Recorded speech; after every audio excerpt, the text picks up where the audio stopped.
Hello Rustaceans, welcome to the 17th video of this Rust series. So today we will build front end with Rust.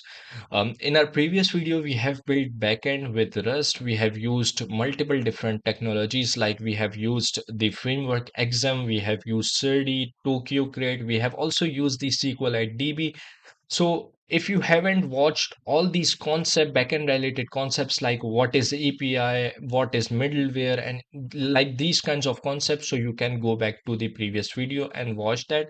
And you can come back to this video and watch this video, how we can integrate all these APIs that we have built in our previous video.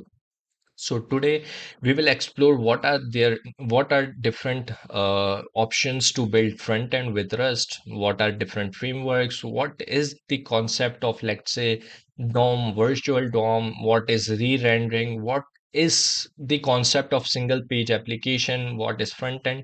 So let's start with today's video. So today we will explore what are different frameworks or libraries that we have in Rust to build the front end application with Rust. Or so we have different multiple frameworks. This is the yew.rs. It is a framework for creating reliable and efficient web applications. So through which you can build web applications.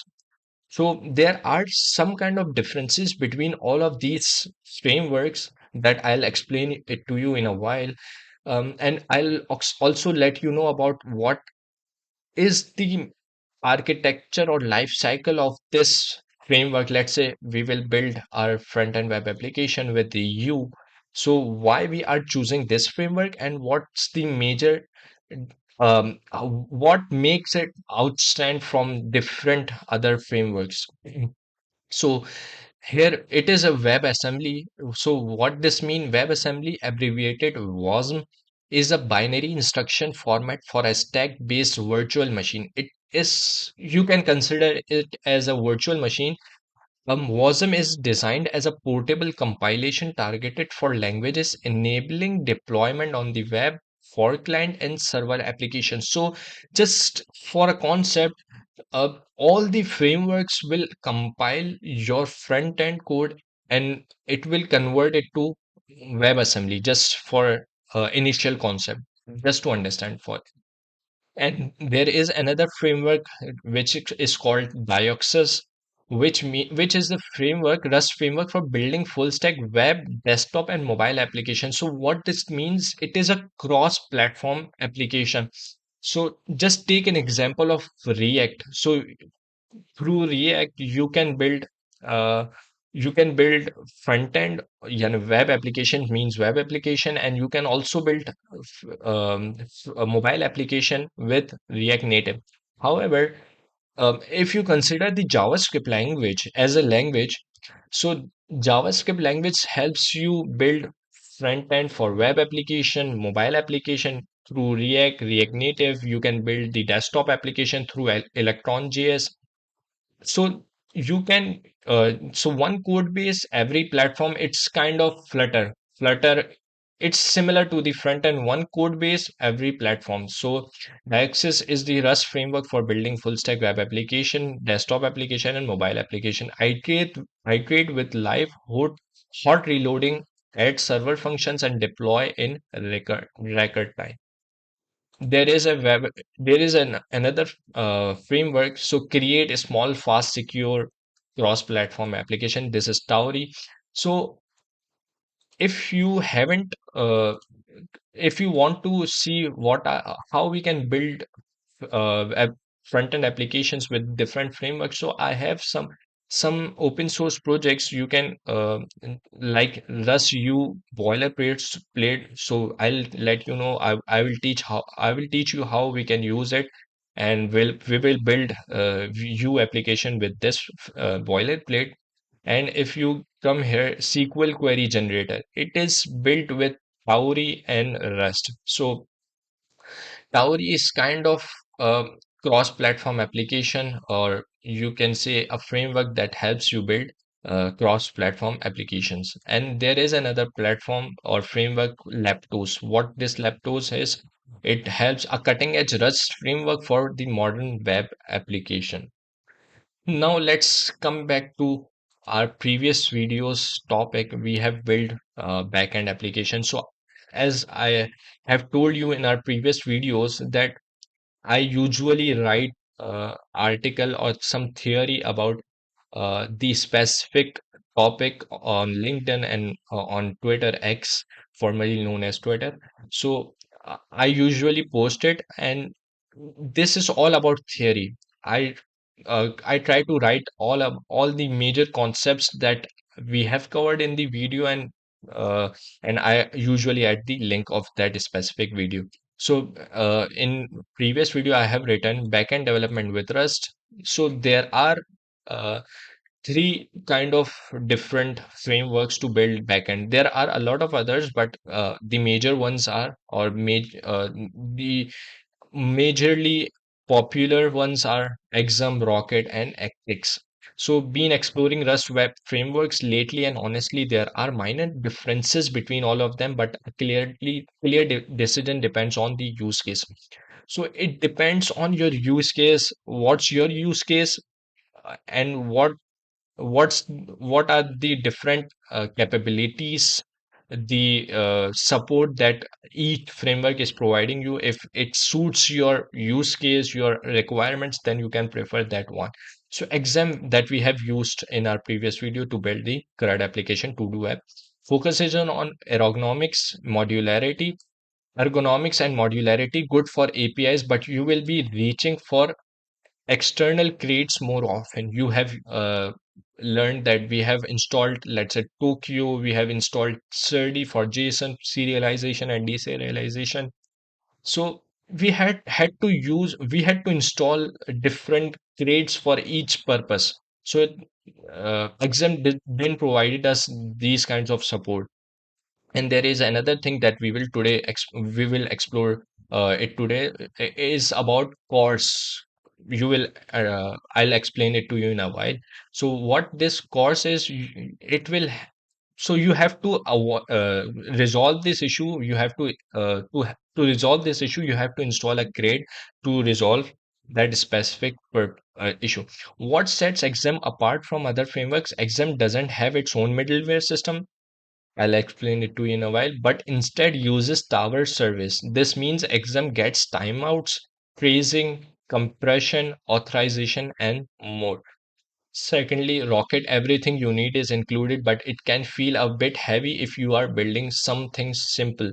For a simple CRUD application, we don't have to use Rocket, because you have all the necessary uh, creates, or you can say functions, available out there. You can directly consume it through Rocket, and then you are good to go. But it's for the large scale applications, you can say. Thirdly, Eclipse is fast, no doubt about it, but the actor model can get confusing when you are just trying to build a basic Rust API. Feels like overkill sometimes. So there are different kind of models. Let's say actor model. Um, I'll explain it to you through. We have different kinds of algorithms or software engineering principles. So we have use case diagrams and these kinds of diagrams. So, and we have the use case diagram through which you have to explain it, like the actor has, let's say, requirement of resolving this. So I'll explain it to you in a while. I'll get deep dive into all these major concepts about software engineering, about operating system. So bear with me. Honestly, I keep going back to exam for most things, simple enough to get started and flexible enough to scale, and all about that. So let's just understand. We have already covered this part. Let me show you. The backend stuff is done. The APIs are already built. Now API has to serve food to customer. So we have to this concept called as integration of APIs on front end. So let's just quickly start with Yew.rs. Why we will choose, or we are choosing Yew. Let me go back. let's just get started. So before installation, let me explain the concepts. Yew.rs. Let me add text. Yew.rs. So URS. So if you are coming from JavaScript background and if you know about the concepts of DOM, virtual DOM, if you know about the concepts of client-side rendering, server-side rendering, so that's perfectly fine. If you don't know, so let me explain to you. So if you come on any of the websites, so you can see. Uh, Let me open. All right, perfect. If you can press F12 if you are using, or you can right click on your web application or website, and you will see an option inspect. Click on that inspect and come on to the this tab, elements tab, and here you can see this is an HTML tag. This is a HTML tag, and inside that you have head, body. We have already covered in our previous videos about that. So now, so consider it as a DOM. DOM means document object model. So this DOM is kind of your web page. So everything will be rendered or displayed over, thrown over the DOM. So DOM is kind of a DOM is responsible for displaying everything you have on your web page. Now, let's say if you're coming from uh, v- let's say React's background, if you have covered React, Next.js, whatever, or Vue.js, Next, so you know about the concepts of single page application. What single page application means? It will, let's say, so consider it as a web page. Let's say it is a, let's say, Hadi.com, and this is the home page, Hadi.com. There is another page, let's say this is a website.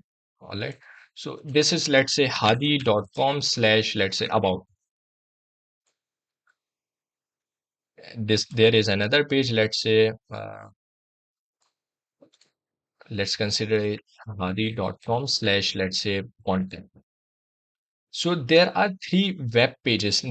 This is single website deployed over a domain. So there are three pages of that specific website, let's say slash the home page, slash about page, slash contact the contact page. If you are if you know about the single page application, what single page application helps you, it will avoid reloading if you navigate between all these pages. Let's say if you are, let me show you an example of, let's say, uh, let me find it for you.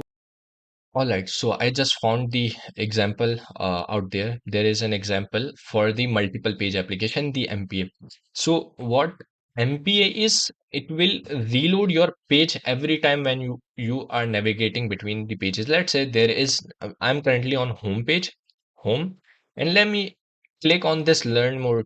So it will redirect me to the about me page. So if I click on the link, it you can see, if you have noticed that page is reloaded and it's showing you another page. Let me click on the view portfolio, and if I click on this, it will reload the page and show you another, let's say, portfolio page.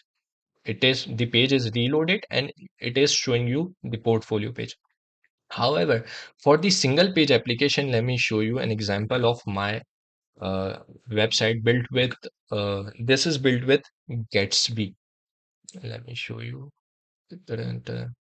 So it was built a few years ago when I was learning Gatsby.js. It's same. It's a framework, JavaScript framework to build applications, web applications.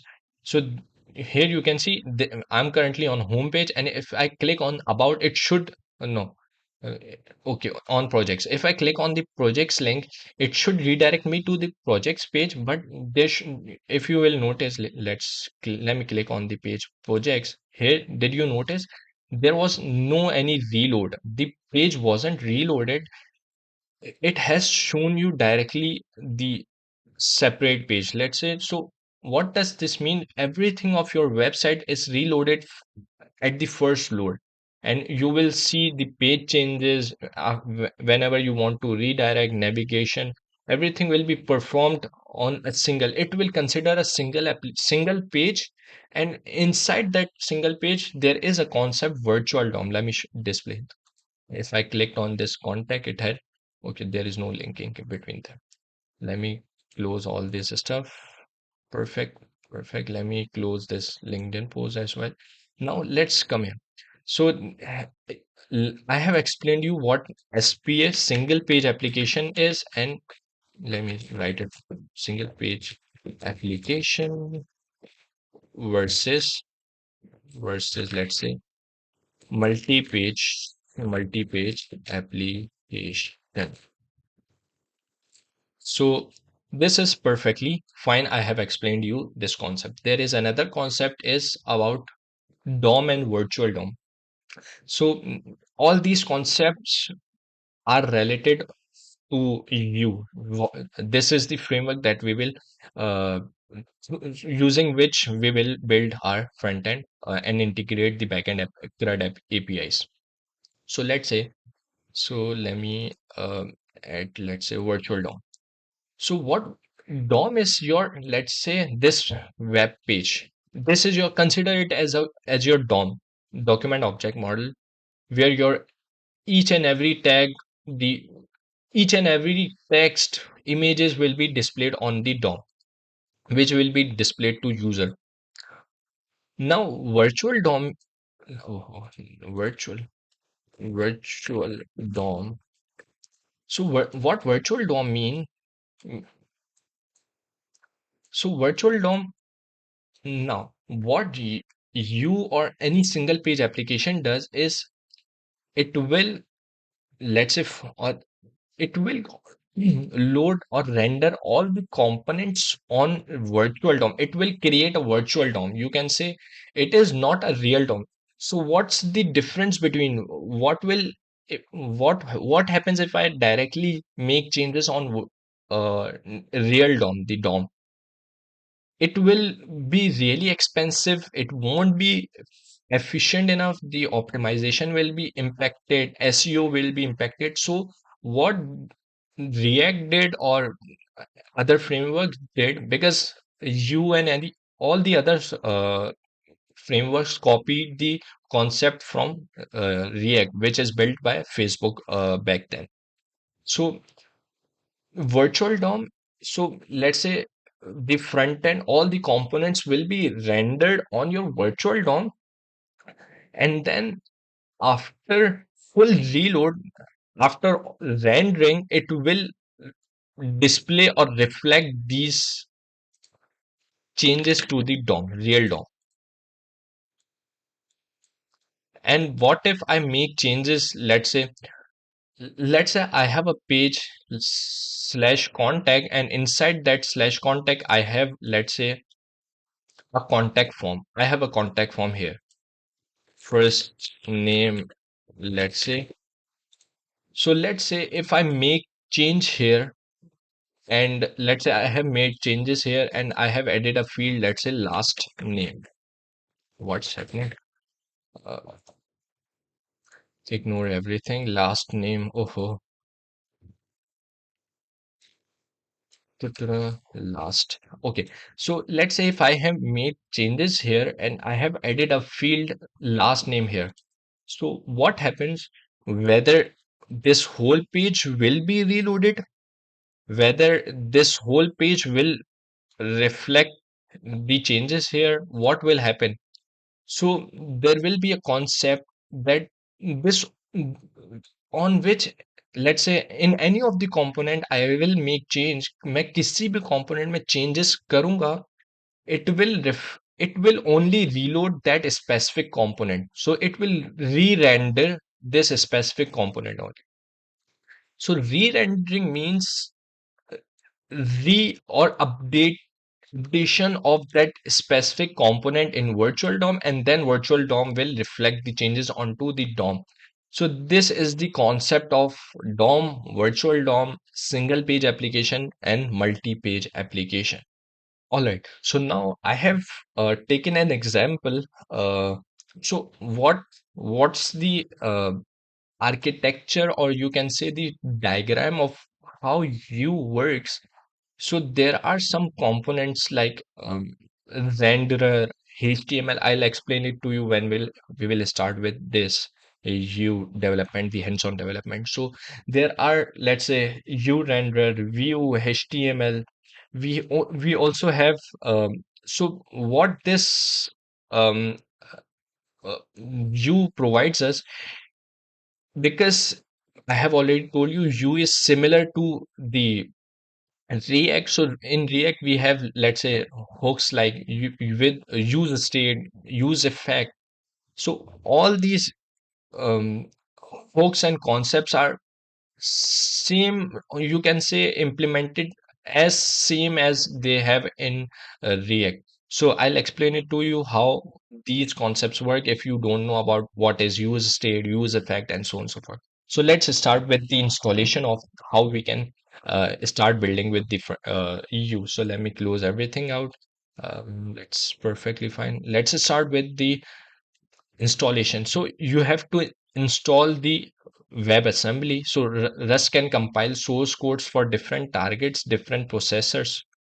The compilation target for browser-based WebAssembly is called WASM32 unknown unknown. The following command will add the WebAssembly or WASM directly to your development environment. So you have to run this command because you have already installed the Rust in your local PC or you in your environment. So you just have to run this command rust up. I have already installed it. So you let me come back here. All right, let's just ignore that. This is the code of our previous video we have built. And let's just open it really quick. So you can just paste it here and click enter and press enter, and it will install all the necessary packages and so on. Install trunk. Trunk, what trunk is? It is a tool for managing your deployment, packaging, compilation. So what this means through document trunk is the recommended tool for managing deployment and packaging, and it used throughout the documentation for examples and examples. So you can just run the command cargo install minus minus log trunk. Note this might take a while to install because it compiles everything from scratch. Trunk also provides pre-built binaries for a number of major package managers. So it's consider it as a um, it will provide you the pre-built binaries for major package managers like there is a cargo package manager like npm. It's for not npm is for javascript, but yes. Now next click on the build a sample application, and here you can see how you can get started with. You have to install checkout and customize project. So you have to, this is the template that they are importing, or you can say using from their own UStack website, U trunk minimal template, but we are not using it. I'm just telling you how to install the U. So instead of doing all this stuff, because you have to do a lot of things if you want to use Tailwind CSS in your front end. So I have already built a Rust boilerplate. It's been a year ago. It's been a while that I have built it. It's like in 2024. So let's just quickly, what you have to do, click on this code button, copy the link if you are using his SSH. So you have to copy that specific SSH URL, SSH URL, my bad. And let's just quickly paste it inside your code. Git clone, right? Git clone, and let's say copy the URL, paste the URL, and it will clone the website. Here you can see I have a new project. If you want, you can rename it with front end or just keep it as is, whatever you want. So let me just go to the CD Rust U boilerplate and code space. Code space is the shorthand command for opening VS Code. So let's just quickly close everything, close all.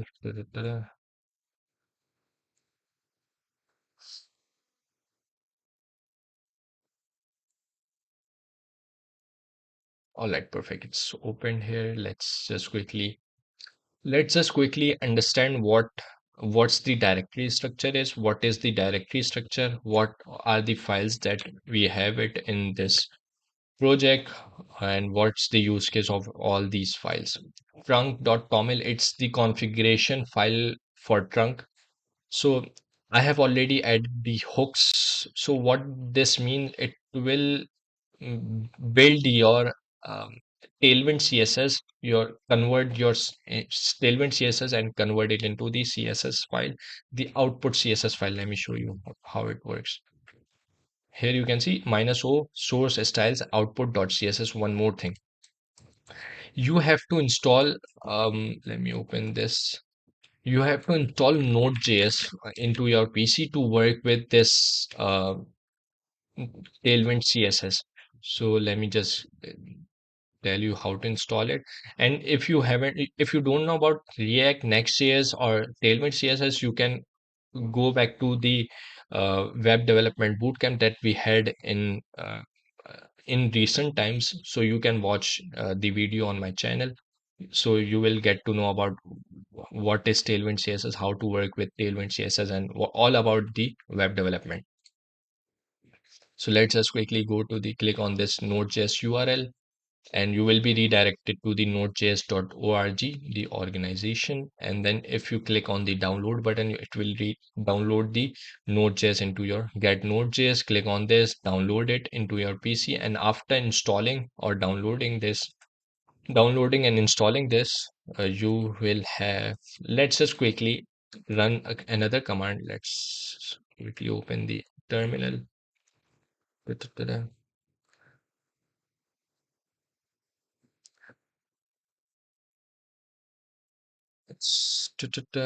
All right, so until this is opening, let's just take a while and review all what we have in.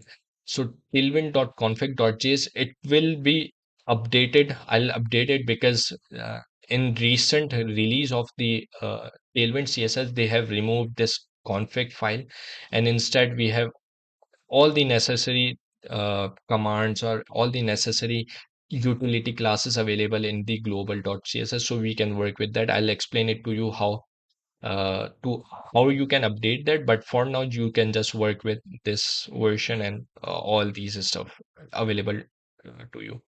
Readme.md, it will help you understand how to install your Yew application, the framework, the project, and also help you uh, how to run the development server like trunk serve. And you have another flag to minus open. It means it will automatically open the front end on your browser. So open to your default browser, trunk serve open. Index.html, it's the starter, you can say. This is the starter of your web application, index.html. We have cargo.toml, you know everything about that. Yew router, everything is there. Inside main.rs, we have router, everything. I will explain it to you in a while. So let's just quickly run the command npm init -y, or you can just directly run the command npm install --save -dev tailwind css, and it will install tailwind css in your PC. So let's just quickly. So npm init -y means it will automatically create a package JSON file. Here you can see the default package JSON file in your PC. Here you can see everything is there. You can This is repository. It has already get it has everything what you need. Instead of main tailwind.config.js, you can add index dot uh, what we have, index.html, whatever. save it, and let's just quickly run another command that I have told you a while ago, npm install. Mm, skip this step and let's just quickly run the command npm. No. All right. npm install, let's say minus minus save minus dev, and minus minus save minus dev means it will install this package in your dev dependency. There is a whole different concept of dependencies and dev dependencies. So this is all about JavaScript's concepts. So you can go back to the full stack web development videos. So it will. So let's say minus minus save minus dev and install Tailwind CSS. And let's just quickly install this. Until this is installing, let's just review all these directories inside our project. So screens, styles, containers, components, what are these? Let's just explore that. All right, so the Tailwind CSS is installed, and let's just quickly understand what we have inside screens. So inside screens, we have a function component. Here you can see a macro defined here, um, function component, and we have a function, let's say counter. It will return HTML. What this HTML is, let's just quickly explore that. So Rust Analyzer, uh, the extensions are installing and it's taking a while. So let's just quickly run the development server, and we will get back to this. Cargo, oh sorry, trunk serve and minus minus open. We have it. We have already covered what we have to install. Trunk serve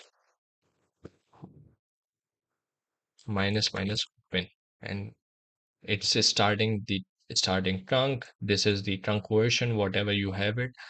Starting build, it's building out. So let's just quickly wait for a while so that it will open the project. So let's just quickly explore what we have inside the documentation. Instead of going to explore the documentation directly, let's just quickly explore the u.rs official website, what we have it here. So there are no any, let's just quickly go to the concepts, what we have inside concepts using web technologies in Yew components, agents. So let's just quickly understand what this components means. Function components, Yew centrally operates on the idea of keeping everything that a reusable piece of UI may need in one place Rust files. So we are following the good practices up till now. So we have followed the test driven development, TDD, test driven development. We have already covered how we can follow the CDD, component driven development. So it what it will do, it will break your, let's consider, let's let me copy, or let's just open the annotation. Page marker, and so let's say perfect. All right. So let's say this is a separate sidebar component. We have this, let's say this is a main documentation component. Let's say this is a sticky, you can say the navigation component. We have a navbar. So there are four different components out there in a single page, page, you can say. And let's say if I have a navbar component here, so inside that navbar we have separate component, let's say like search. This is a separate component like navbar, and inside that navbar we have a search component. It's imported from, let's say, Algolia. Let me show you how. Let's just close this, click on this search bar, and you will see there is here, this is another component, a, a pop-up component, and it is a package imported from Algolia. So there are multiple different components in a single page, you can see. And so what it does, it cleans your, it will, the code will remain cleaner version of the code. Whoever wants to read out your code, read your code, work within your code base, so he will understand your code base easily, because there are components, the clean structure out there. So this, what are components? Components are the building blocks of Yew. They take arguments in form of props, can have their own state, compute pieces of HTML visible to the user DOM. Then two flavors of Yew components. You are currently reading about function components, the recommended way to write components when starting with Yew and when writing simple presentation logic. And there are a lot of, let's say, there is a more advanced but less accessible way to write components, struct components. They allow very detailed control, though you will not need that level of detail most of the time.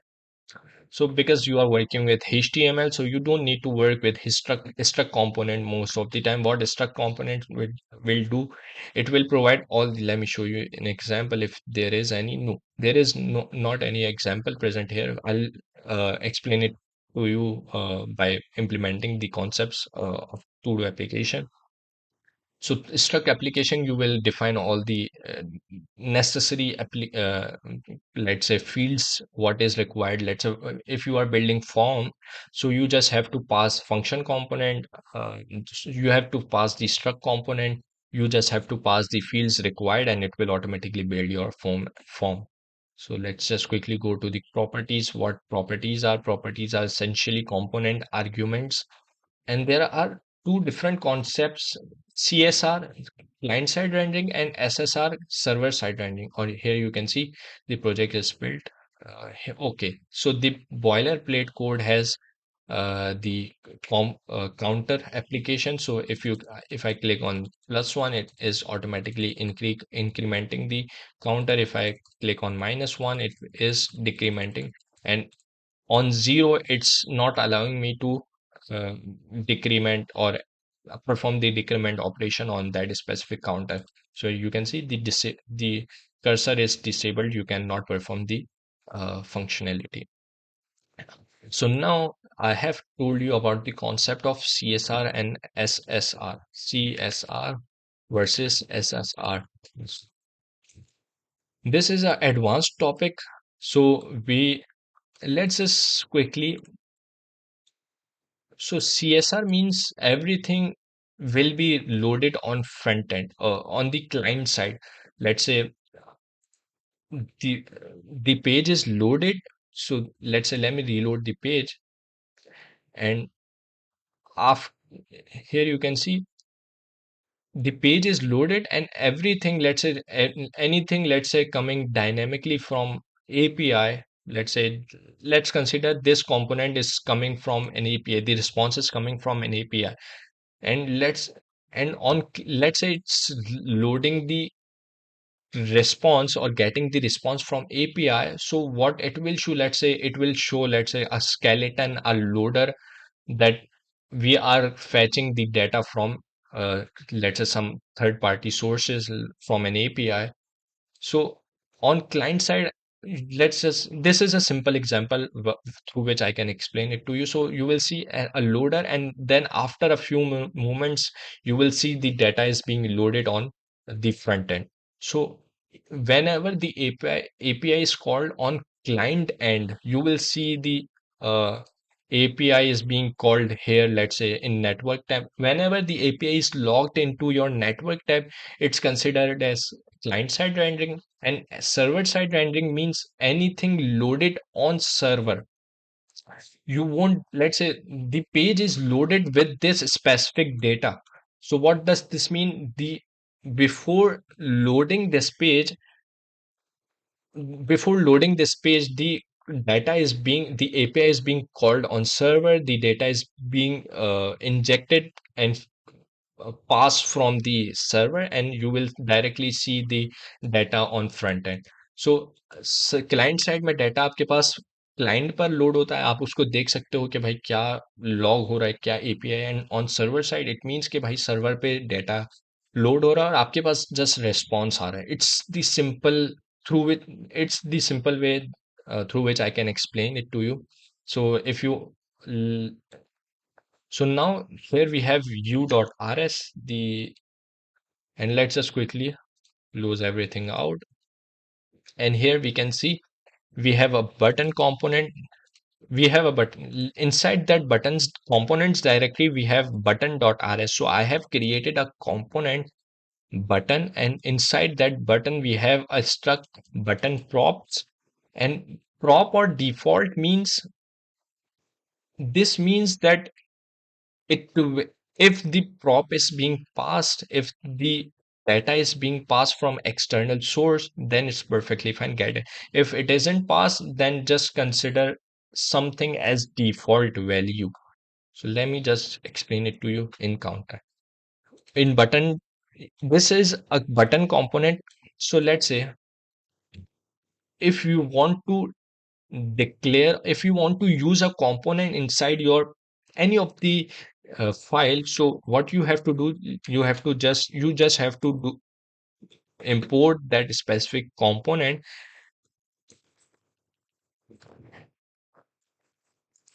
There are another concept of self closing tag. These are the HTML concepts, so I don't want to deep dive into that, but I'm just giving a basic taste or touch of these concepts so that we can work with that.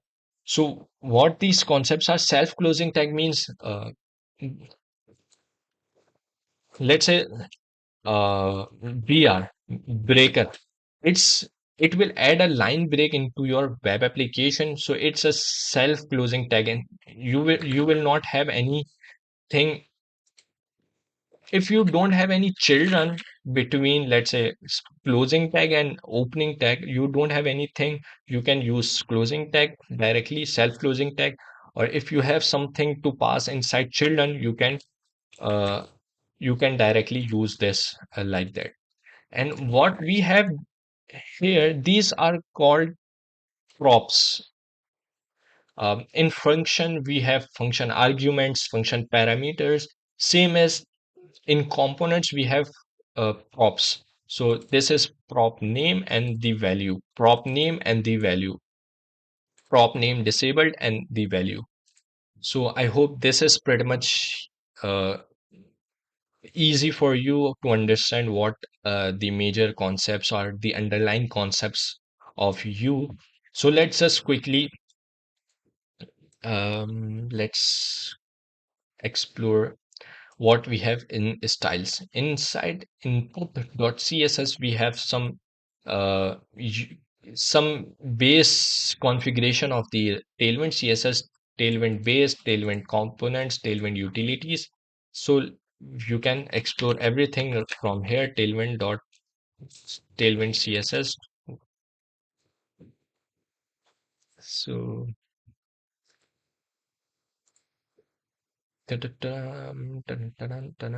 so all right, so rapidly. So this is the newer version of Tailwind CSS 4.1. Rapidly build modern websites. So you don't have to learn all these utility classes, let's say flags, block, display flags, margin, padding, whatever. There are a lot of utility classes. So as uh, as soon as you get hands on it, you will automatically remember all these major classes. So let's say flags, blog, inline blog, and there are a lot of stuff. You can find all the examples out there.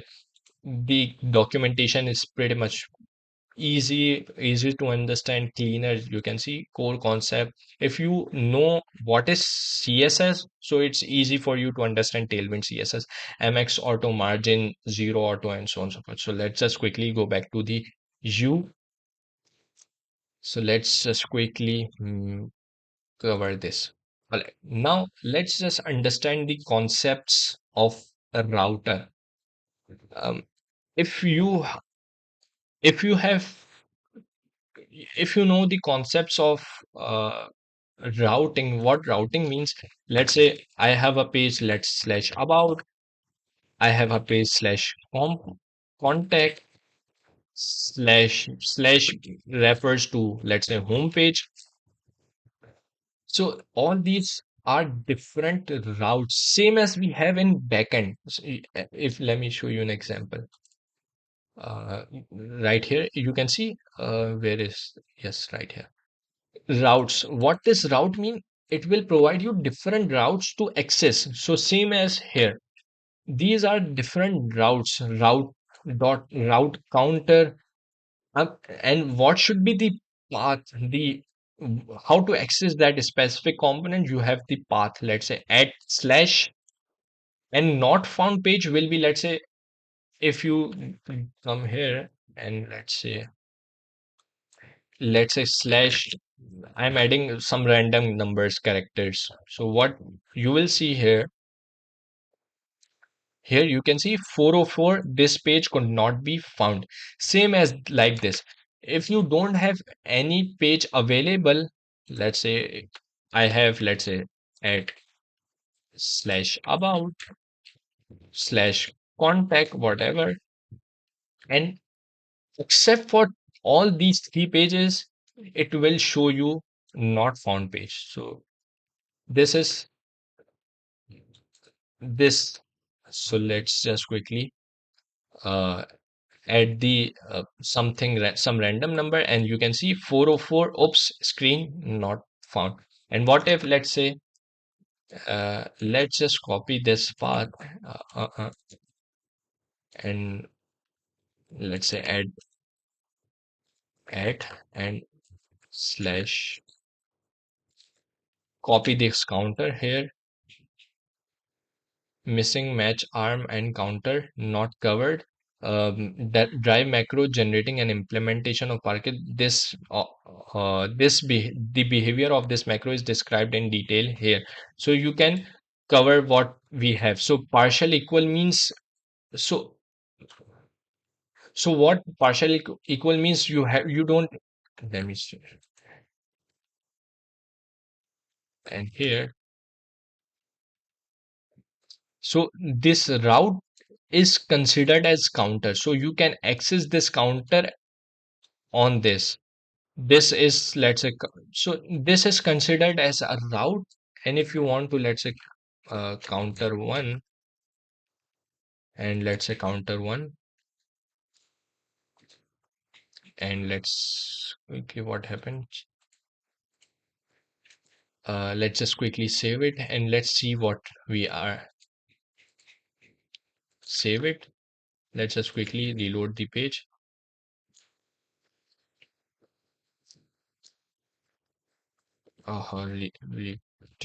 Restart server. Oh, okay, it's building. Perfect. The project is built. Instead of a 404 page, you should see, you will see the counter component slash enter. Let's just quickly. And one more thing, you have to build the page for that as well. So, and one more thing, there.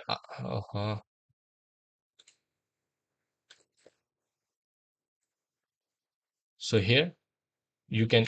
Did you notice something on route 123312? This is the random path I have provided, and it's showing me counter. And if I add any other character, it's showing me the, let's say, the not found page. Let's just quickly remove everything out, and let's say now here you can see switch.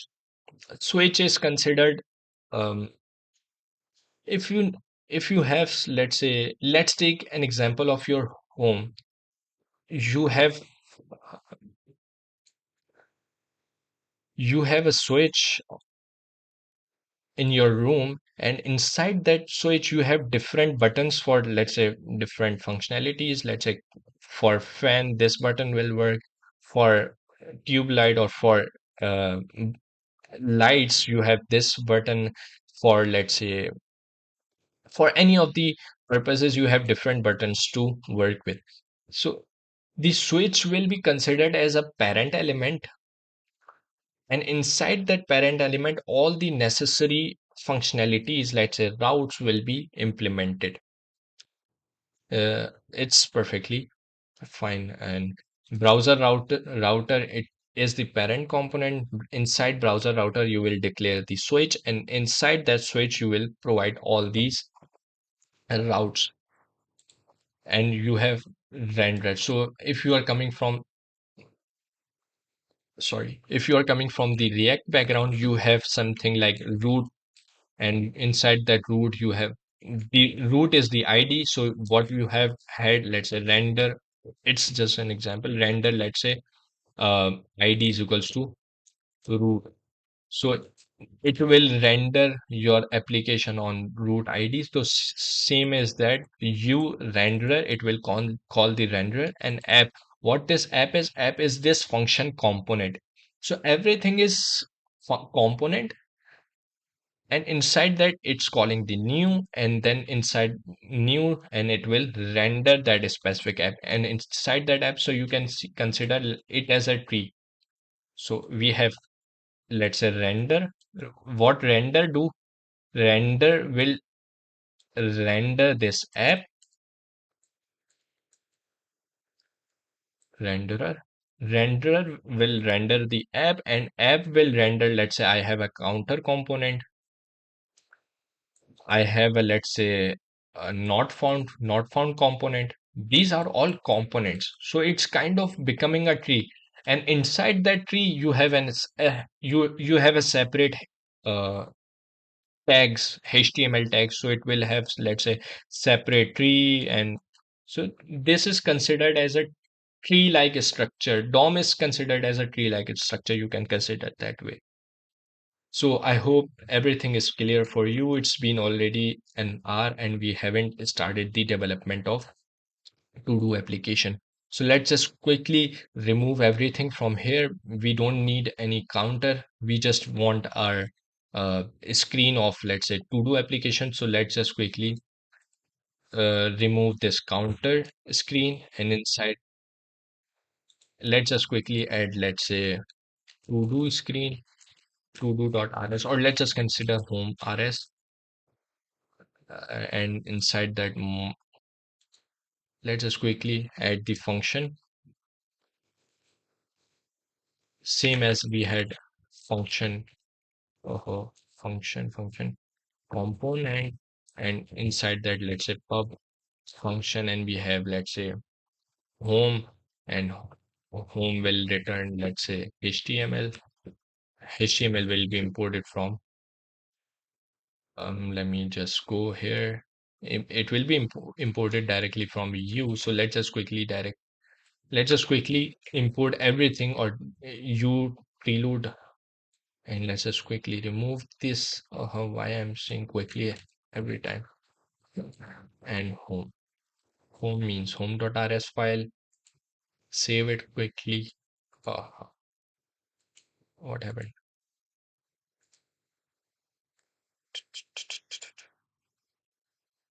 Counter, to create counter, it hasn't been saved. Yes, perfect.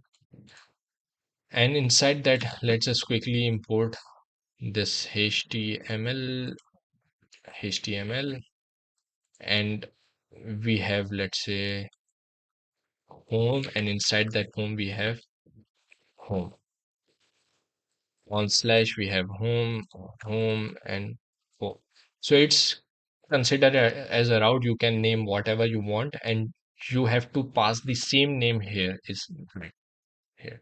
So it's perfectly fine. Let's just quickly open the home.rs, and let's just start with the development. So for the development, you have to, because we will return HTML. So let's just quickly add the HTML, and let's just add a simple div tag.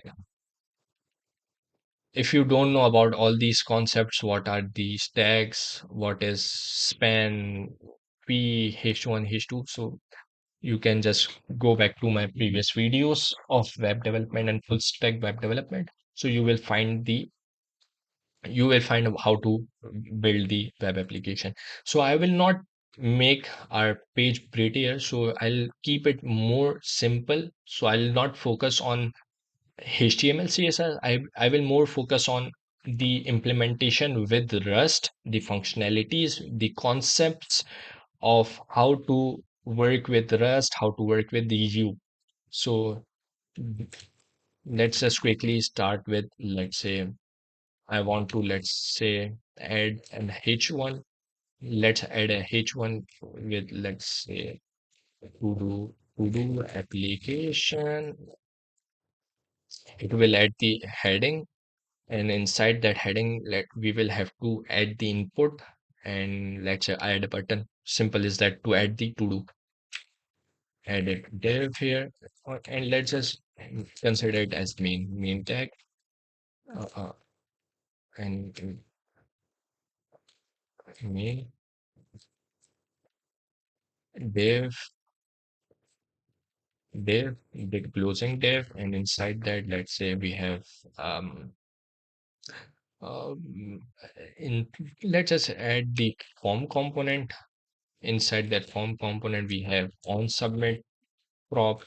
We will work with that later on. Input. Inside that input, we have, let's say, type is equals to text. The by default the type is text, but I just want to explain to you the major concepts. Enter a task to do, and we have a button. Let's just import the button component. Use button from where we have button mod components colon use components colon what we have button, and inside that button we have, let's say, uh, add to task. This is pretty much it. Let's just save it, and what we have it. All right, so we have okay, so we have to use a create. So let me just explain it to you. Here you can see, let me show you. Where is boilerplate? Yes, here. Inside the counter component, so you will import the button component like use create, and inside that create, let me just show you an example. No, inside screens, and we have it. So you will also see the changes inside the git changes. Let me counter, and inside that counter you have like this. Yes, use create will help you to go back into your directory, let's say screens, and and inside that root directly, let's say source directory, and after that you will navigate to components, then go to the button.rs file, and inside that button.rs file you will be uh, accessing to access you will access the button component where we are. Where is the file? Yes, and let's just let me explain it to you there, how the git works. So here you can see an icon here, the git icon. You will see the changes here. And if I want to see my previous work, so here you can see counter.rs. You can see the changes, the counter file here, which is deleted. The status is being displayed to you. So yes, this is how it works. So let's just quickly save it. Everything is working fine. Let's just quickly re rerun the command. Instead of opening it again, we have already opened it. So let's just quickly rerun this command and see what we have it inside home route slash route. It's loading, it's building the project. Rust U, perfect. It's loaded. The UI will be not as prettier as you want or you want it to see. It's the simple HTML skeleton. You will see only. Yeah, here you can see to do application, a input box, and a button. So let's just get started with this. how to work with all these components. So first of all, instead of um, one thing, let me just wait for a minute. All right, so I had a call. So here we are. Um, let's just quickly add some styling. So let's how you can add styling into your application. Let's just class is equals to, let's say, flex call width full height. Let's say screen, and screen means 100 VH, viewport height full means 100%, flex call means flex column, justify center, items sender, and the import is perfect fine. Here, let's say class equals to flex call, items, items center, justify center. Save it, and let's just quickly rerun our program. We have to rebuild our CSS as well.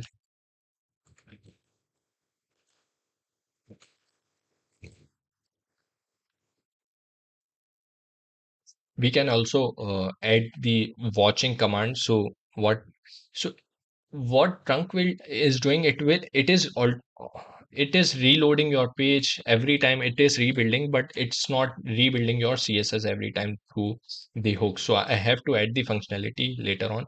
So let's say we have it here, we will add the gap inside that. Let's say gap 10, gap 10. This is it. Now what I want to do, I want to fetch whatever to-dos I have in my database. So because I have to display all the to-dos I have it. So how I can fetch all the to-dos whenever I reload the page. So so you can see I haven't restarted server. It's automatically rebuilt, and here it has already added. So you can understand it. Let's say whenever I reload the page, it will call an API, get the response from an API. Let's say we have an API, get to do's. Let's just quickly open that specific backend CRUD project. We have an API here, get to do slash to do. From this get to do's, we will fetch all the to do's we have in our database. So how we can do that? So if you're coming from JavaScript background, the React, so you know about use effect, use effect. So what this use effect will do, it will, let's just understand it through code. Use effect, it will it will automatically fetches the data um from, let's say, wherever you want, but we will add a dependency. Let's say the syntax of this is as is. Let's say use effect. This is the JavaScript syntax, the React version. Let's say, uh and inside that we have like that. So inside your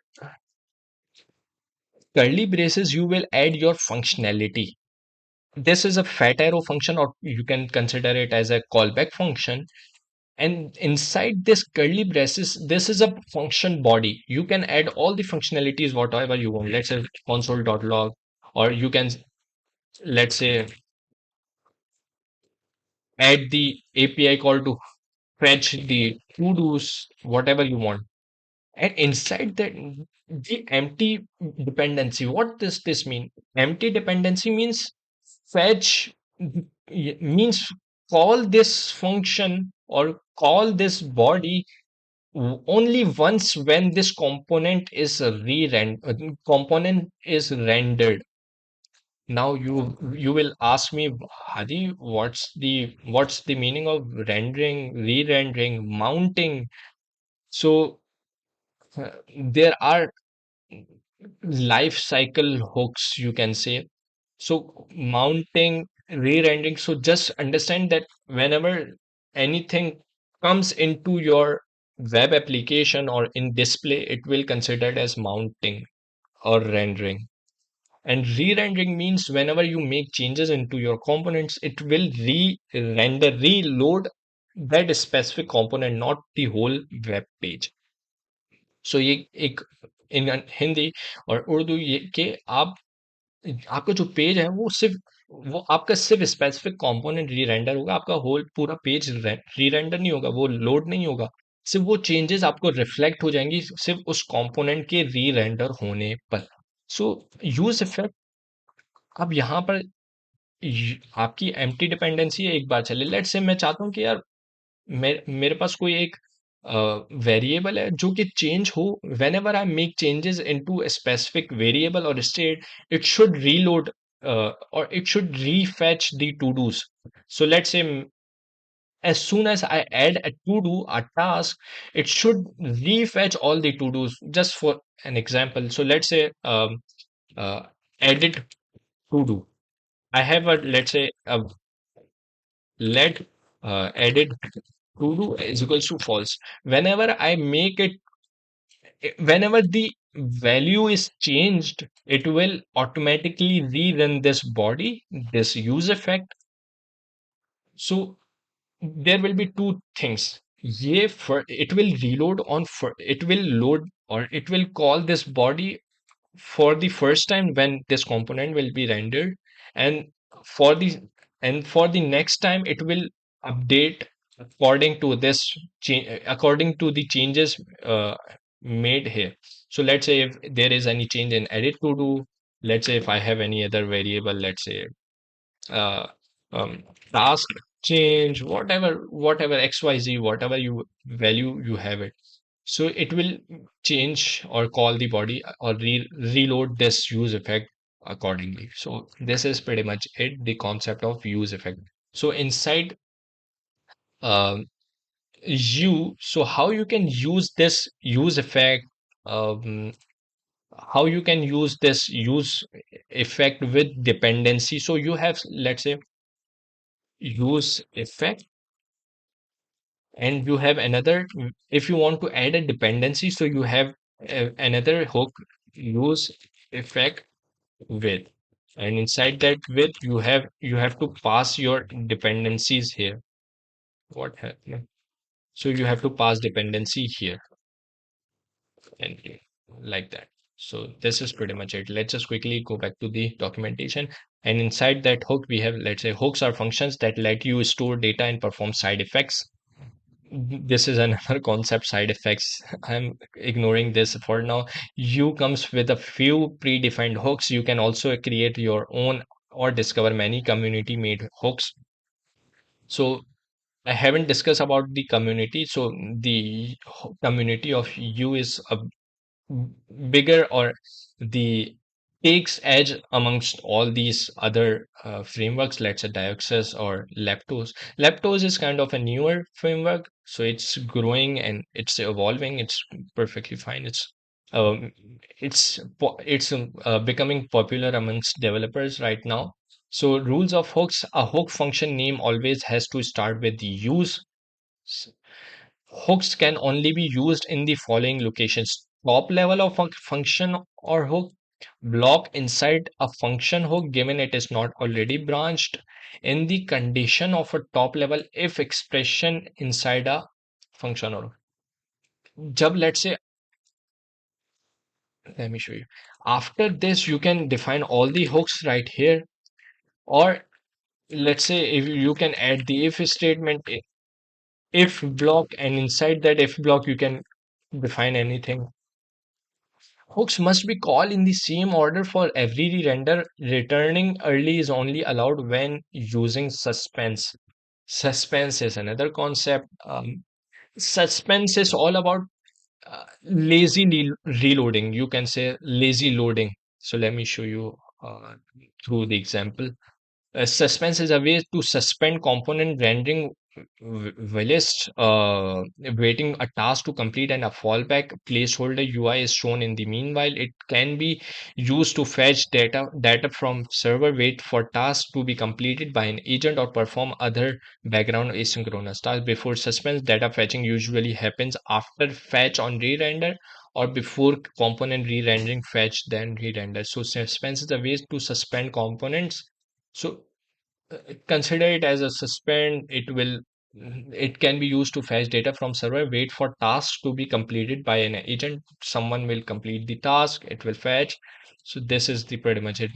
If you want to see an example, here you can see an example function component content inside that. So you are adding the fallback, same as I have explained you a while ago about an example of SSR and CSR. Inside that CSR we have a loader. You I have told you that we will see a loader, and after APS is success and we will get the response from an API, we will display the actual data, let's say the code. So this is pretty much it. Let's just quickly go back to the implementation. So predefined hooks: use state equal, use memo, use callback, use mute ref, use node ref, use reducer equalizer, use effect, effect with, use context, use force. And there are a lot of other custom hooks. You can also build your custom hooks as well. If you are coming from if you know about the React and Next.js, so you are might be the champion of the hooks. You know about the hooks very well. So let's just quickly start with the development of the to-do application. So first of all, the function first task is to, let's just add the task what we have to do. Fetch to-dos, then display to-dos. Second task, add to-do or add task, edit task, delete task. So I will let's just first work on this first one, fetch to-dos. Let's just fetch the to-dos from the API. Go back to the code. Let's just remove everything from here. Let's keep it as is. And now to fetch the to-dos, we have to call an API. And to call an API, we have to add some kind of let's say create or package through which we can access or call the API. Let's say we have a Axios fetch API in JavaScript to fetch the response from the API. So inside the Rust, within Rust, the environment or ecosystem, we have Gloo-net, Reqwest, Reqwest, Request. Gloo-net is here. If you want, you can explore, let's say, request rs, and inside that request.rs you will find. So both of the creates works as same as what we want. Let's say the it both of these fulfills what we want. So but we are prioritizing this http request library for WASM apps. So you just have to install the Gloo-net. Just run the command cargo add Gloo-net. I haven't added this, so let's just quickly add it. Cargo add Gloo-net, and it will add the Gloo-net. So how you can fetch the response from an API request, get whatever the API path is, let's say HTTP. We will run the backend server locally. So I will have, let's say, path HTTPS localhost colon 8080 or 8000, whatever. I don't exactly remember that. I will let you know. And slash to do. And inside that to do, we will dot send means send, dot await means wait for the response, dot unwrap, panic when if there is an error, hazard equal. If you are working with WebSockets, if you remember, I have told you about the sockets of in, let's say, a few I don't exactly remember the chapter number, but I have told you the concept of the web sockets and event source and so on and so forth. So for now we will have to work with the HTTP and HTTPS APIs. So let's just quickly let's installed here layer. Let's just quickly So how you can fetch this? Let's say now, first of all, first thing is you have to save your to-dos inside a variable. So because you are working with front end and you, so you will have to store it in a state. So how you can store it? So you will store it in a inside a state. So how this state works? Let's just quickly go inside the state, and inside that use state, click the use state, and it will redirect you to the usage of how to use the use state. And inside that function use state, it will use. So how you can use it? Let counter is equals to use state. So I want to, let's say, let to do's is equals to, let's say, use state, and I have to pass the default value. So my default value will be a simple vector, empty vector. So now it doesn't know the type. So I have to pass the type. So if you want, you can directly import and work with work. You can create workspaces, or either way, you can just copy the types from the where it is types type mod.rs, and from here you can directly copy this and let's just paste it here. So you have, either way, you have choice to directly type annotations. You have to pass the type, you can do that. So this is pretty much easier way to declare your type. So let me just copy and paste every type from the backend CRUD application. All right, so I have installed I have copied and pasted all these enums and status. Let's say status enum, to do response, and API response is what we will get from the API. Let's say message string, and the data will be of vector type to do its response. So here we have some errors. So we have to install the surdy cargo add surdy, and surdy will, I have to add the feature flag drive as well. So let's just do, we don't need surdy JSON for now. Let's just install surdy, and inside let's just go to the cargo.toml file and add the feature flag. uh, let's just quickly update that. Version is equals to, and then feature flag features is equals to, let's say, drive. Let's just quickly save it, and this is the development version of you. Let's wait for a few moments. It's saving it. We are okay. Let's just skip that formatting. Save it. All right. Inside that we have. Let's just quickly import the surdy and serialize and deserialize from surdy. Let's if it, I'll get completed. Let's just directly import use. Let's just surdy and serialize. What is happening with me? The serialize. All right, perfect. Let's just save it.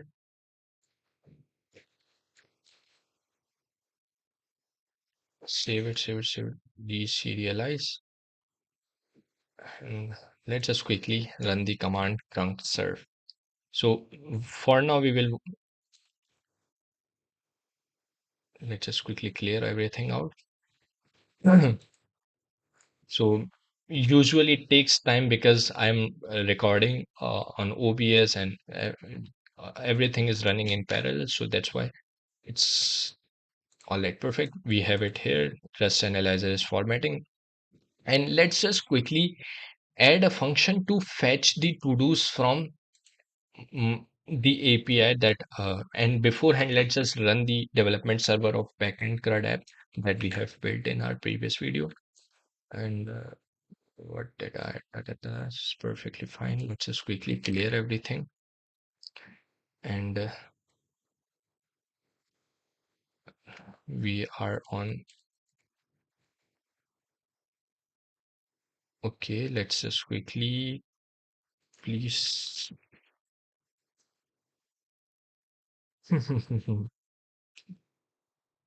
All right, so I have just ran the command cargo run, and it has started the development server of my backend application that we have built in our previous video. So nothing more than that. Let's just quickly move back to the view boilerplate where it is. Yes, here. So let's just quickly add a function to fetch the to-dos from the backend API. So let's just quickly add, let's select fetch to-dos, to-dos, and inside that fetch to-dos, it will be Uh, so one more thing. I have to explain you. We will what we will do. We will call any of the function using this callback from. So what callback from will do? It will you can say consider it as create a separate asynchronous isolated block. So what we have to do, we have to clone the use state every time so that the ownership rules comes here. As soon as we will use that specific state variable here, the ownership will be moved here. We can no longer use the specific state variable in any of the other places. So what we have to do, we have to add the clone block here so that we can clone the specific state variable inside that function, and we can directly use it. So to set anything inside use set, you have to use counter dot set. For now, we just have to clone the to-dos. So let's say to-dos, that's let's say to-dos dot clone, and inside after that we have to add a callback from, and it will have a move, and we don't want any of the, let's say, closure variable, so we will add underscore and inside. And one more thing, I haven't passed the state, so let's just quickly add use state and use state handle, and inside that we will have to do response.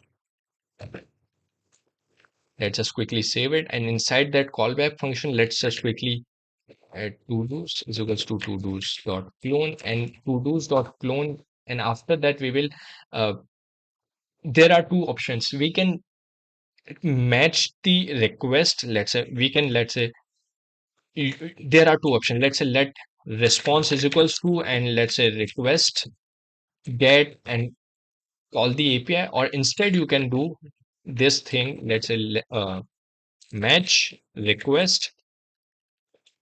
Let's just import request, and inside request get, inside get, let's just pass, let's say HTTP 127.0.0.1 and colon what we have on which port it's running. Let's open this. I forgot the port number. Main.rs. Didn't, okay, 8000. It will be accessible on port 8000. We have it here, port 8000. And now what we have to do, there will be two uh, this is the it will return the result, so okay and error. So inside okay we will get the okay, one more thing, dot await. So what we have to do, we have to send it and dot await, so it will wait for the response what is. And yeah, there are two things. Okay, let's say consider it as a response, and inside that response we will do something, and okay will return error, so we will do something here.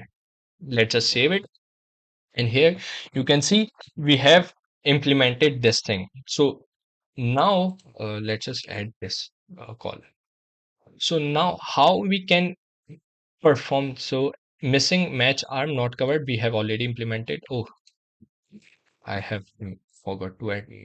So it's perfectly fine. Now await is only allowed in async block, and I am not using an async block. So what I can do, I can add a separate um, spawn local block. Let me just go to the example to explain you how it works.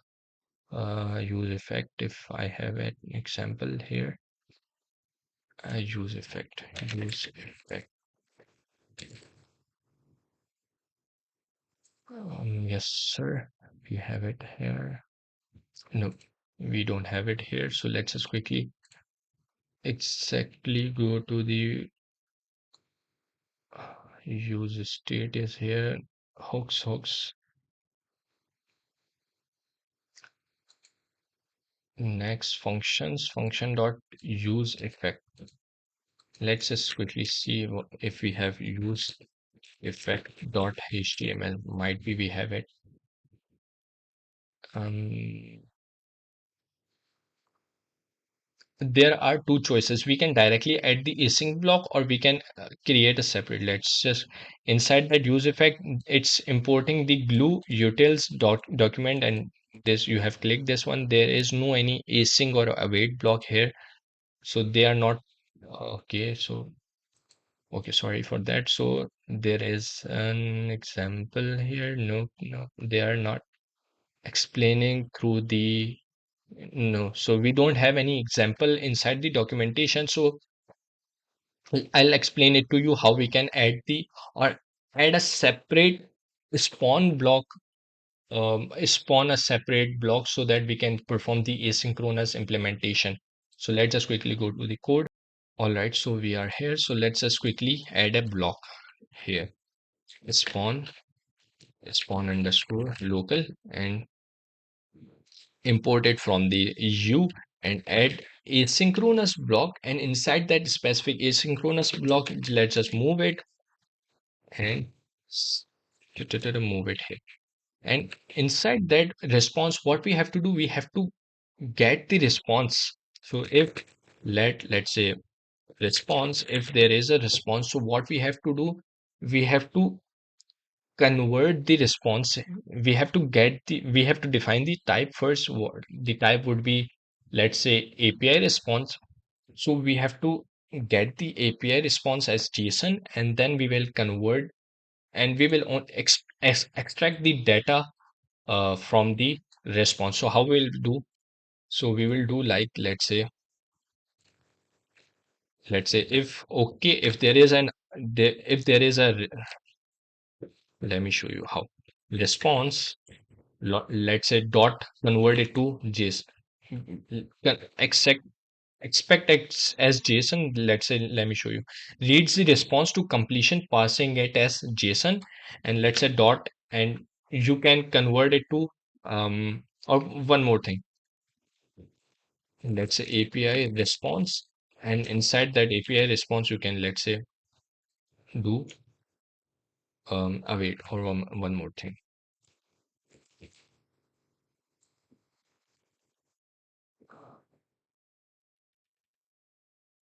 And if you get a response from, so this is a variable that can be used. Let's say Todos dot set, let's say response dot, and inside dot we will have data. Let's store the data, and if we have an error, we can do console is the you can consider console as same as we have in JavaScript, console.log. So let's say, so here you can see, if I want to um let's just go into the console, and let's just add the console.log. And if I it's visible, no it's not, it's perfectly visible, and add this. Oh, so you can see the console, it's kind of print statement, but it will not print in your terminal. It will print or display the print statement on your browser.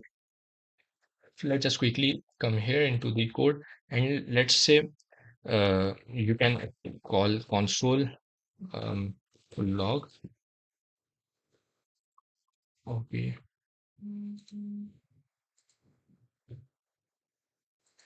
Sorry, so I'm keeps on getting the calls right now. So console.log, and after that log we have to add let's say one, and let's just say, and if you want you can add let's say a format string format, and inside that format string, let's say there is an error fetching Todos. and let's set todos dot set as an the empty array or the vector. So let's just save it, and what happens here? Await is only called inside the async block. We did that. And okay, one more thing, we have an error here, console. So let's just see where to import it from. So let's say view dot console. We have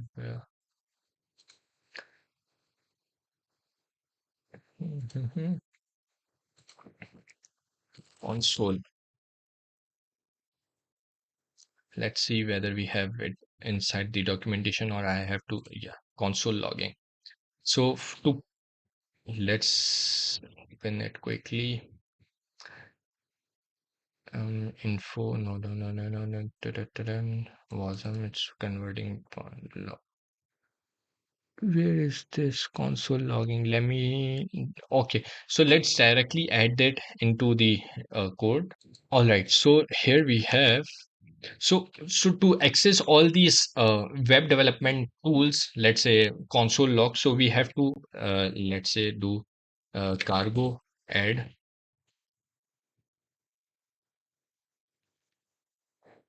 WASM, let's say WASM bind gen futures, bind gen futures, futures, and let's say we have web sys web and hyphen sys. Install it. Let's just really quick. All right, so the packages are installed, and yes, here we are. Let's just quickly import the console and spawn local. Loading. Let's just quickly, and let's, oh, I have passed it instead of yes. Let's just pass it like that. Wait of, let's see how much time it will take. Let's just quickly come here, use, let's say web sys, and inside from that console, and from web engine, from we have to install import spawn local. So let's just wait for a few moments so the all the extensions are get reloaded. All right, so we have the uh, IntelliSense. We can directly, yes, import wasm binding. Spawn local is imported from the wasm binding.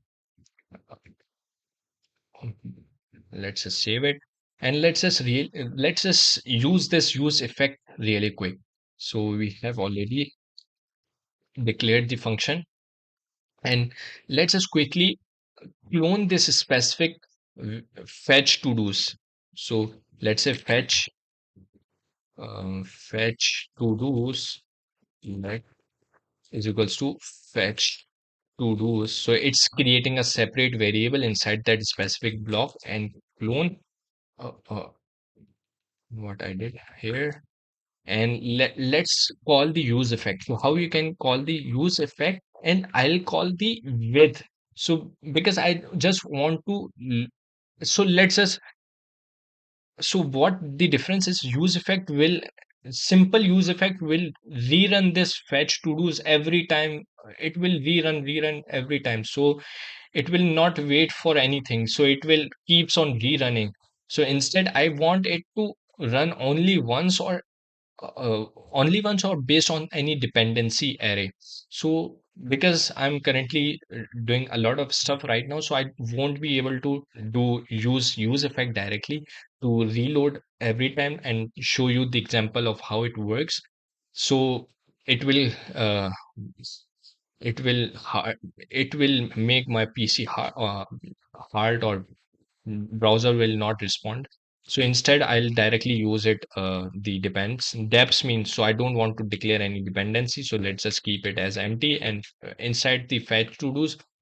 So you have both of the choices. So you can directly declare a block, and inside that block, so you can define the variable. So So one more thing. So I have, let's say, same as we usually did above, create a move, a separate block, and inside that, let's say, fetch to do's. And one more thing, I can not directly use this function as a function. I have to use it. We have another, you can see there is another function, you can see dot emit. It will help. This method calls the callbacks function. So it will call this callback function here. So let's just call this emit.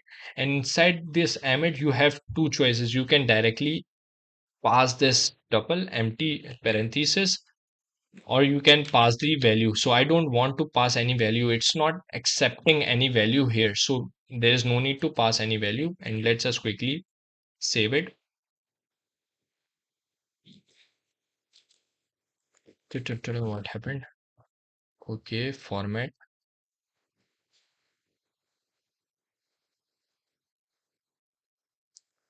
What happened here?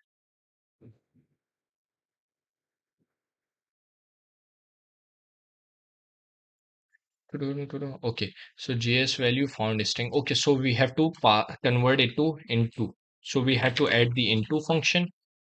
So it will convert it into the format that is required by uh, uh, console log, as well as let's just pass the dynamic value here. Error.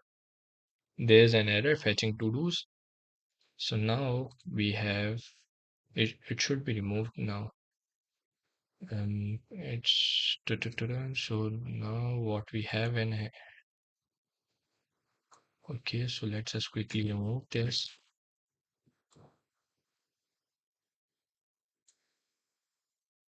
Perfect. Is there anything that is remaining to cover? Not yet. Um, so everything is perfectly fine. Let's just rerun the trunk serve, and let's just quickly go into the, and we will encounter. Let's just quickly add the F12, press the F12 button, and let's see what we have inside console. Whether we will get, oh, we haven't added the console to print to do. Let's just add the print statement here. Console log underscore one, and let's say format and pass. Let's just copy this directly to avoid the rework again and again.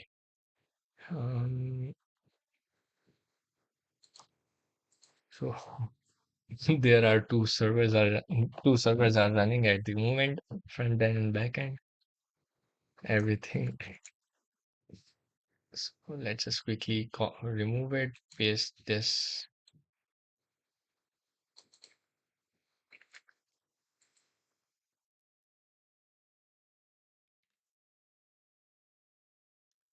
Let's all right. So I have added the console log and fetch to dos from API, and I have implemented, or I have fetched the length of the to dos. And let's rerun the server, and let's just go back to the, all right, here let's just reload the page. So let's add a filter so that we can only see the to do API. All right, so here you can see we inside console, let me show you. So fetch two to dos from API. We have only two to dos in the database, and let's see. All right, perfect. So we are getting the data. So now we are getting the data, and we have stored it in our state variable, the to-dos, and it's stored inside the to-dos. How we can render this, how we can display it on front end. And one more thing, if we want to verify it inside database, it's running right now. So let's just quickly open the data todo.db, and inside that todo.db, it's taking a while. So inside the todo.db, we will have only two records of to dos. So let's quickly see. Because I have already installed the extension to uh, make the to do or make the database predefine. So that's why it's taking some time. All right, we have it. Inside that, we have two tasks, ID number 5, ID number 7. So this is pretty much it from the backend. So let's just quickly work on the implementation on how we can fetch the to-dos. And before moving forward with the front end, so just wanted to know, let you know that I have added a, let me show you. I have added a layer of, I have added a course layer. So let me, if I, let me remove it, this course layer, and let me save it and show you how it works. So let's rerun this code, the program backend. So what this as I have showed you the LinkedIn post about the tower service. So what tower service do? It helps or it helps you get the middleware into place. So course is a middleware, and course means cross origin. Let me show you an example here. So let's just quickly run the backend server so that we can discuss about what course is, why the course error happens usually. All right, let's just reload the page. Ta-da-da. And let's see what we have it. So let's open this up. Let's just remove this. And here you can see it's still pending, it's fetching, and you can see the course error. So let me let's just click on this. Ta-da-da-da. And inside that you can see strict origin when cross origin. So I am sending a request from port number 8080 and the backend is on port number 8000. So there is a conflict in origin, the port number. So let's say consider a domain name, let's say hadi.com, and the backend is deployed on, let's say, api.hadi.com. So I won't be able to send the request and get the response from api.hadi.com because of the origin difference in the origins. So we have to add a, let's just add a layer of coarse layer permissive. What it will do, it will allow all the URLs or it will allow all the domains to access that specific backend. We can add the restriction that, let's say, only hadi.com can access this backend, except for that specific front end. No one can access the front end, the API. So we will see the cross issue or course error, sorry. So let's just run the command cargo run so that we can test the APIs, and let's just quickly add the functionality of displaying the to-dos here. So let's just quickly go in the on the front end development. All right. So let's say all right, perfect. Just let's say, so after this div, we will add a if block. Let's say if let's say might be to-dos will the array or the vector will be empty. So let's say to-dos dot is empty. Then let's say we can return, let's say, HTML, and inside that we will add div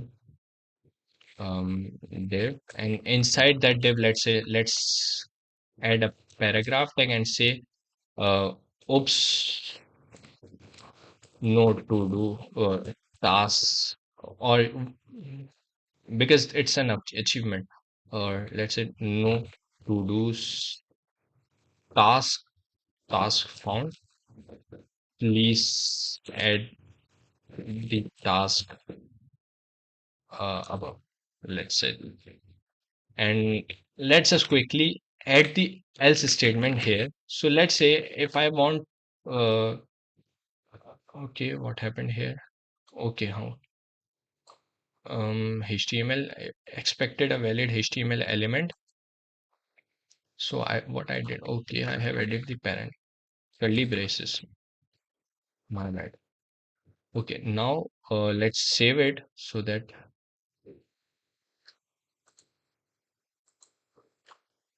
it should work now. What happened here?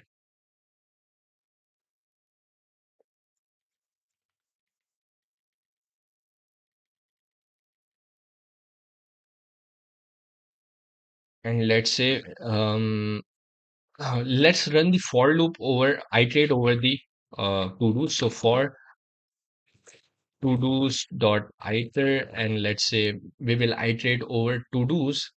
So we have two choices. We can directly run the uh, iteration over that, or we can just run the for loop over that specific code. So we have both the choices. So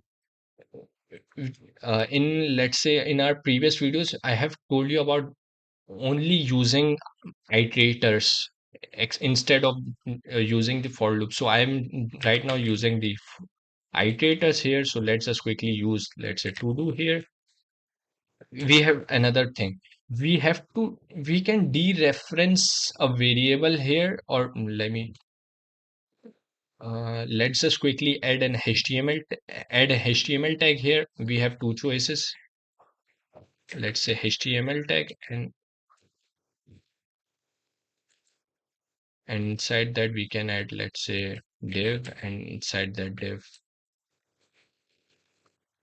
each to task will have a separate div, and inside that div, let's say, uh, to do dot task, and we close, save it, and okay, let's just what happened here, shift, let's just remove everything here from here, let's save it. What's happening? Let's save it and rerun the program, rerun the code, so we can test it. And to do dot task cannot move out of to do dot task, which is behind a shared reference. So I have told you. So here you can do one thing by dereferencing to do, or you can do add a clone statement. So after cloning that, let me show you. So let's say task is equals to do. Let's consider to do, or you can also do add a clone statement here, or let's just, you can do like this way, you can, or either way you can add a let's say a statement of cloning. You can add a clone statement to clone it, and you can directly to do dot clone, and like this. So let's just quickly um, rerun the development server. Save it, Control J, clear everything, and let's just rerun the server. Clear, trunk, serve, and let's just quickly rerun the okay, trunk serve, and yeah, perfectly fine. Let's just quickly go on to the web browser. All right, we are able to see two tasks. So we haven't added any styling into the code, so we won't be able to see the styling. However, we can see the two tasks in a list. So I'll also explain you how what's the tree structure of this to-do application. Let's say no task found. So here we are. Did you see that we had initially the tasks, the to-dos were empty. So let me reload it. So you will notice here that you will see no task found initially. Instead, we should add a loader here. So what we can do, we can add a state here. Let's say let's add a state here. Let loading and let's say use state, and inside that we can add false, and um, here we can let sorry, loading is equals to loading dot clone, and inside that we can Yeah, right here we can add loading dot set, let's say true. We can make it true, and after this we can let's say loading. Let's just add individually into error and into the OK block, or you can directly add after the match statement, whatever you prefer. So this is perfectly fine. Let's just copy it and paste it here, save it, and let's just quickly.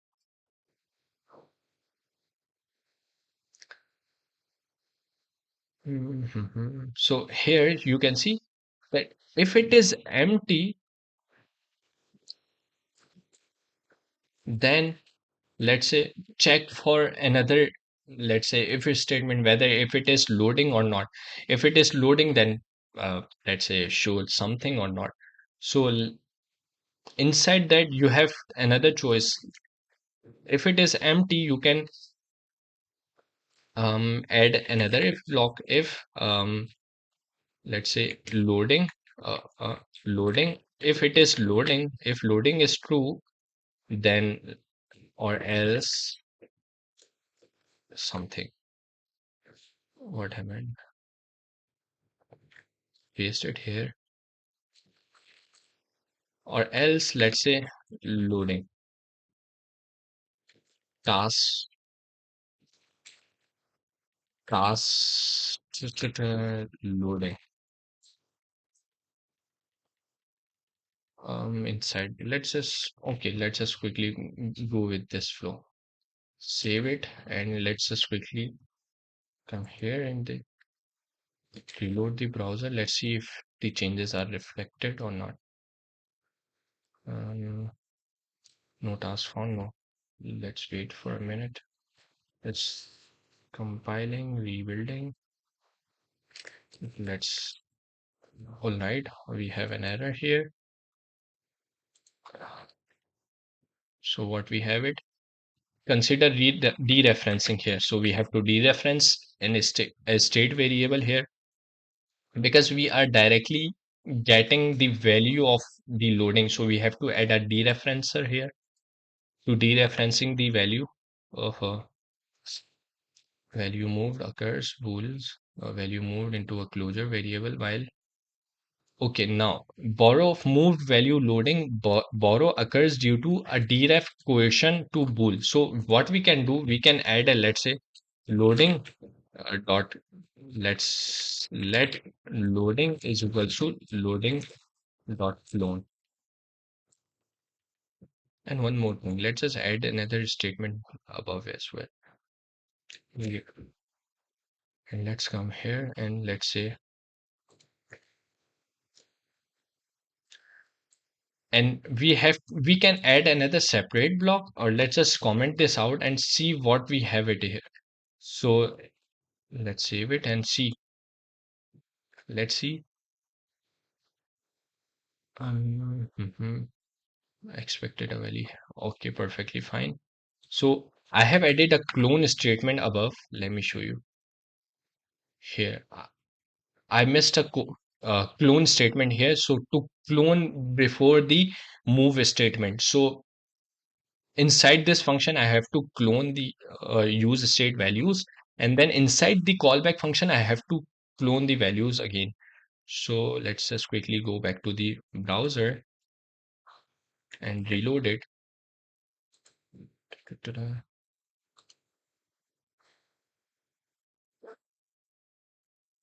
It's rebuilding. Okay, it's rebuilding right now. So let's just wait for a few moments to rebuild it. All right, that's perfect. Let's just reload that. And you can see here tasks loading, and you can see the task. So you can work with HTML, you can enhance and make it prettier after that. And we can now, this functionality is done. To fetch to dos are done. We have added the loaders inside that loader. we not found functionality and display to do's functionality are all done. All right. Now, okay, this is also done. Display to do's is also done. And now add task. What we have to do, we have to add task. So first we have to listen, create a state variable so that we can get the value whatever I am entering into the input box. So first of all, I will create a state variable where I will save the changes, and then I will create a function to add task. So let's just quickly go back to the code. So let's just quickly create a variable here, state here. Um, let's say input. Let's say input, or let's say task input, and is equals to use state, and inside that we will create a separate string, and we have now the type would be string type use state, and inside that use state we will have the type string. And let's just create a function. If you are, if you know about change handler, so what change handler does, it will listen to the change of input. So I will, let's say, let me add one in input, it will change, it will update the event, it will trigger an event handler. So let's say, let's consider it as, let's say, or we can create a variable here. Let input change, or handle input change, whatever you want, or input hand handler, input change handler, whatever you want. Let's say handle input change, and is equals to, and let's just quickly clone the input state. Let's say, let input, what was the, I forgot the task input, my bad. And too slow, I won't, is equals to, and let's just copy this variable and add a clone statement here. It's taking a bit of dot clone. Here you can see I have added a clone statement here. Um, oh, oops, task underscore input. And let's create a separate callback. And callback will have, um, we will listen to an event which will be um, triggered by the on change function. So same as like that. Callback from, we will have a move closure here, and after the move closure, inside the move closure, we will have a event trigger which will trigger an event. So let me show you. So let's say, from, and we will have, let's say, move, and inside move we will have, let me show you the type later.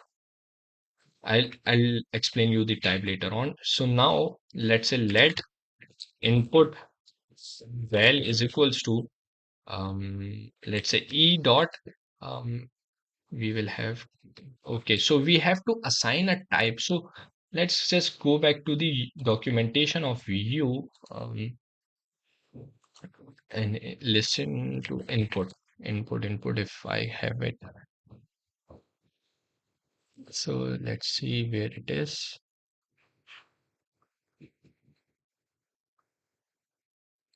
Yes, right here, input event.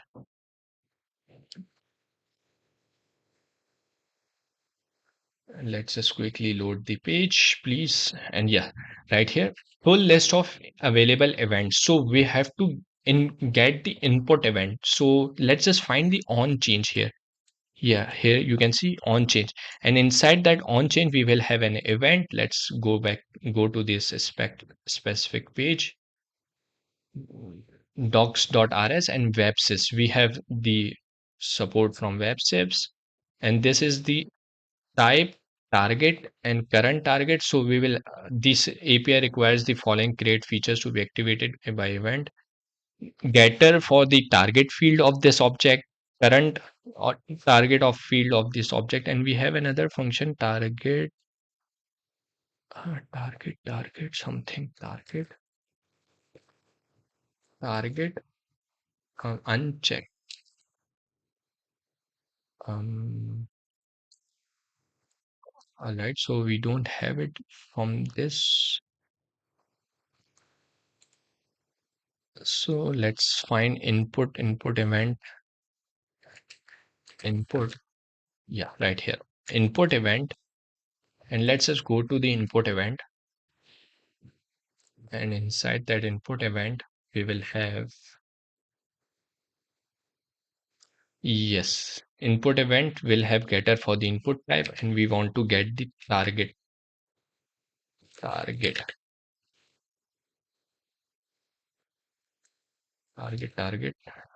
un,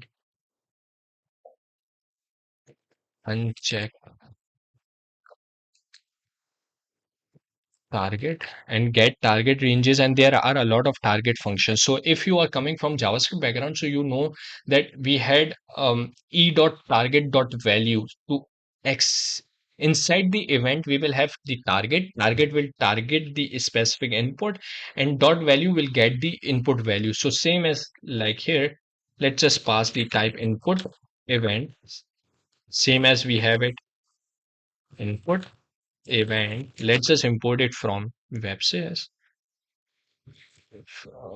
We have already imported it, and let's say e dot target uncheck, let's say, well, might be this is the correct name, and assign the type, let's say, html input event, input.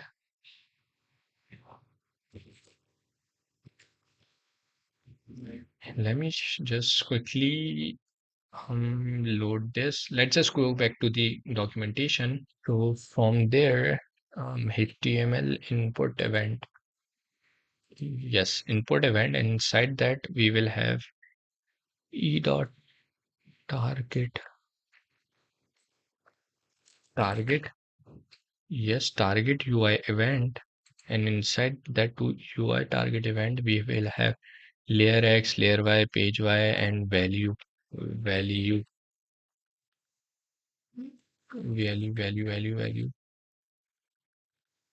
value event.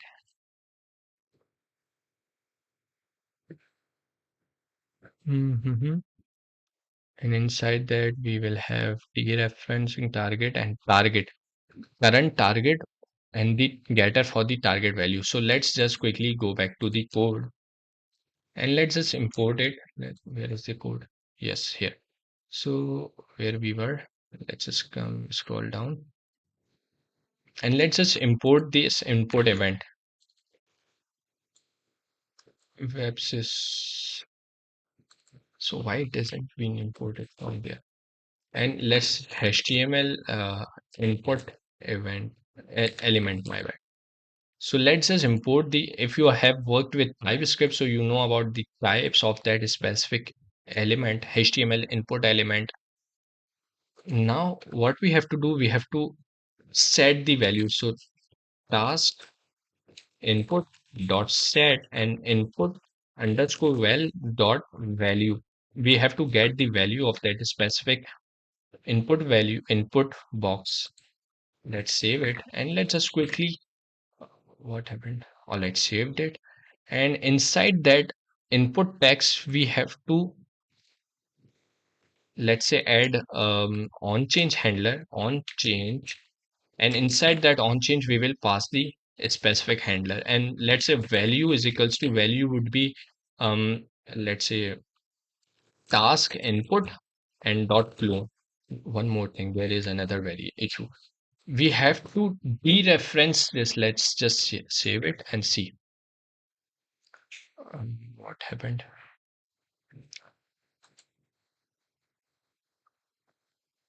Okay, unchecked into its, it should be into, to check the unchecked, target the unchecked value, save it. And here you can see the static string props. And so what we have to do, we have to first dereference this and clone it. So first we had to dereference the variable use state string. Unsync is not implemented for use state handle. And now here we have another issue here, the trade bound. So let's just quickly go to the doc. All right, so we have on input, and let's say on input, not on change. So you in React we have on change function, and inside that we have on input function. So what on input function will do? It will listen to the changes whenever we make into input box. So let's just quickly add a console statement, the console, so that we can see if whether we are getting the changes reflected. Console.log, console log underscore one, and let's say format the value input value is equals to, and let's say we will have input dot value, and it will be converted into the websys. Save it and add the let's say save it really quick, and let's say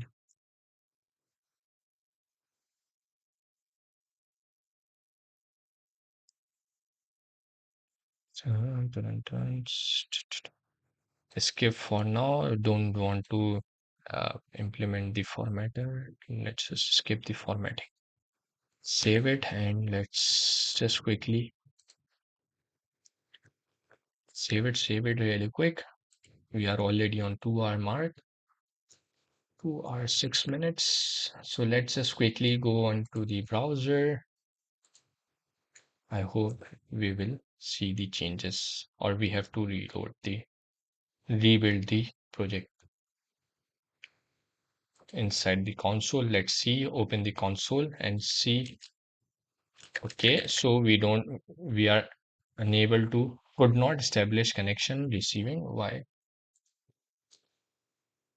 All right, let's just quickly reload or rerun the command, skip this formatting.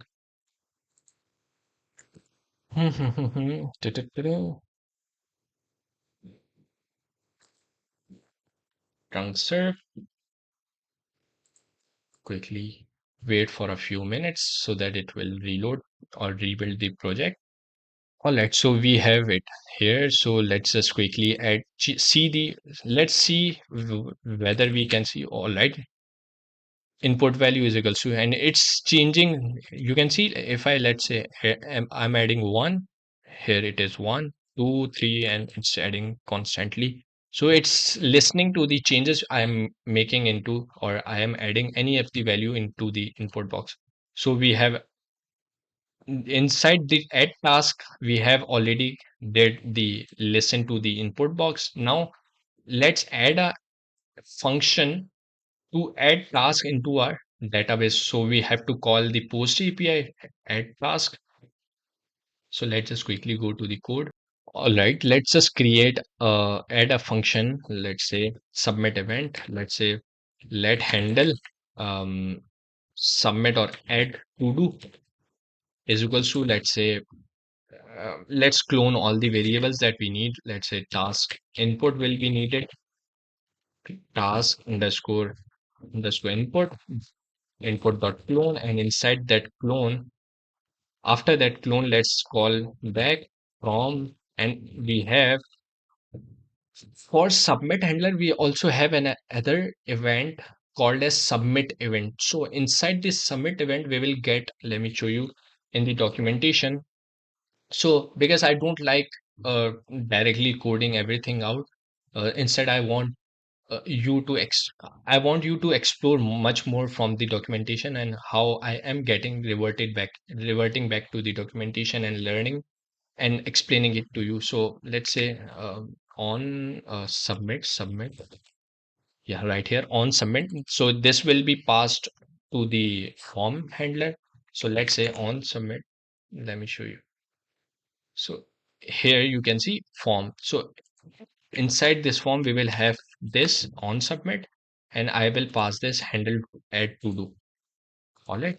Now, what we have inside the submit event, let's just quickly remove all, close all these windows.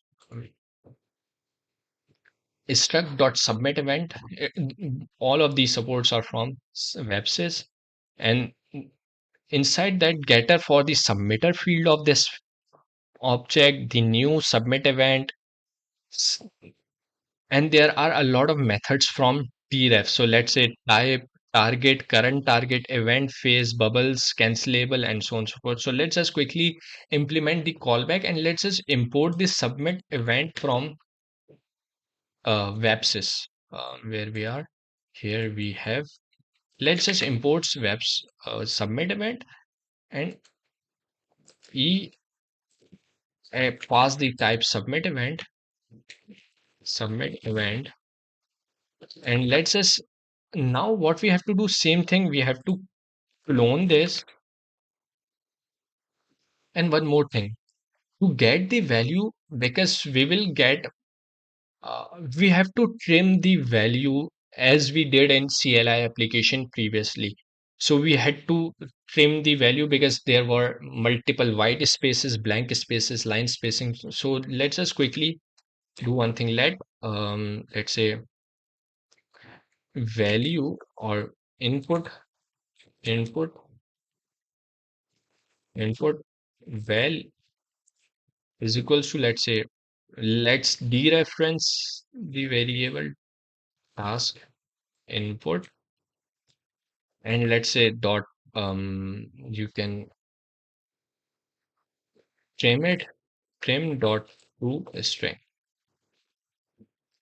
Let's just save it really quick.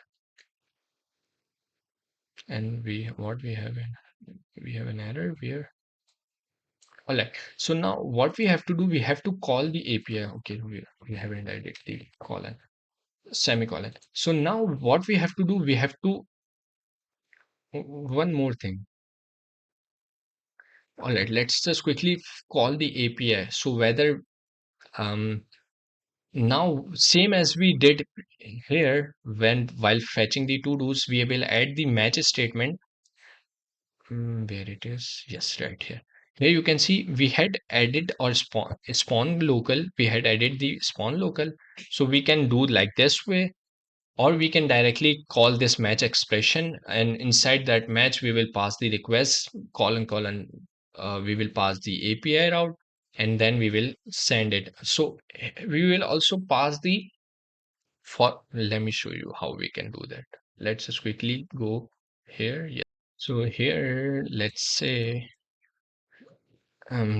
add a spawn block. We can add a spawn local, and same as we did above, I have showed you. So let's just quickly copy this as specific, instead of rewriting everything again and again. So let's say, and one more thing, all right, I'll explain it to you later about the prevent default, because we are working with forms. So how we can work with it? Let's just quickly remove the loading dot string, and what we can do, we can add. Let's just write clone statement here instead of adding multiple times. And let's say we will have to clone it here as well, clone, and let's say we will match request post. Inside that post request, let me show you example from the documentation of Gloo-net.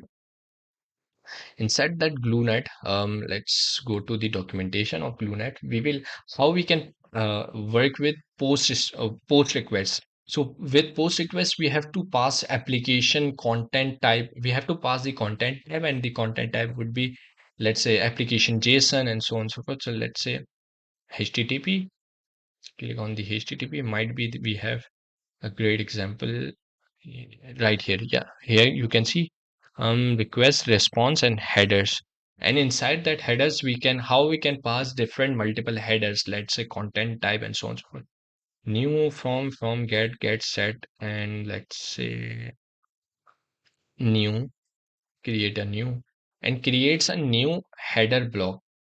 And what if we can have a function, let's say post, and inside that, let's say we have we can get header, and inside that header we will have, let's say, content. We can pass content. If you have worked with JavaScript before, or let me open the Postman to show you an example of that. Application slash JSON, and after that we have to pass the data as JSON. What we have to pass, let's say the data can be passed as um, we just have to pass the input value. So what will be the input value? It will be uh, a- the backend is accepting only the task. Let me show you here. If I can open the create to do, it only accepts this to do, and inside that to do we will have a task as required fields. Here you can see the task is required field, so we have to pass the task as a payload. We have to pass it inside the request body, and the backend will accept it as payload. So how we can perform this operation? We have to pass the value. So let's say inside here, so let's say to do or let's say new to do is equals to, let's say, to do. To do will be of a struct that I have already defined above, and here you can pass the task is equals to task, and inside this task the value would be task input. Oh, what? Wait. Input value. My bad. So this will be of type input value, and let's just pass it as JSON, and the JSON would be new to do. And inside, let's just quickly remove dot send function. What happened here? It's perfectly fine. Whether we will have, no, we just have to remove everything from here. And for now, what we have to do, there are two options. Whether add the we can manually add the to do inside the to do's vector, or we can refetch the API. So uh, uh, it would be expensive to recall every time we have to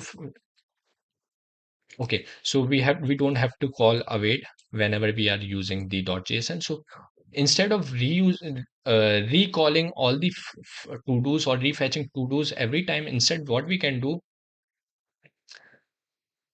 function but only implements function once. All right, so let's say now what we have to do, here you can see expected a closure that implements function rate, but this closure only implements function once required to implement. So what we have to do, closure is function one because it moves the variable task input out of its environment. So what we have to do, we have to pass the e dot prevent default. What it will do, it will avoid it will avoid reloading the page. So let's say if I have clicked on the add to do button, it will not reload the page inside, it will only submits the event handler. So let's just quickly add the task input block here. Just it here.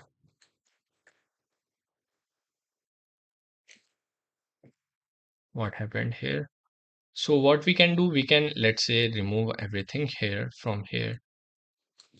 So the type of to-dos dot set would be the to-do response, and inside that to-do response we will have ID, we will have, let's say, a task, and we will have the status. So how we can work with, let's say, so here we can let's say instead of response, let's here make it request. Here you can see the type is request, and here instead of response you can do request dot send let's send dot await and wait for the response.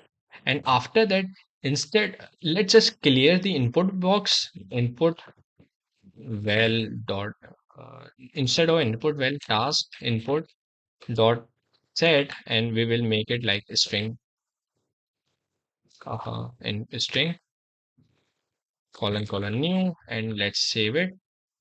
As well as instead of todos dot set, we have two choices. Let's refetch the todos or let's add the todos. So we don't have the unique ID afterwards. So let's refetch the todos. So what we can do, fetch todos dot emit, and let's say, and it's perfectly fine. We can do work with like this, add the tuple inside that and remove the todos. um if there is an error, so don't set the to do's, just there is an error adding to do. Yes, save it. And what we have an error, where we have, here we have an error here, and closure is function ones because it moves variable to do's out of its scope. So let's see what we did. We have task input, we have cloned it here. We have task input and we have cloned it here, and we are using the input value directly.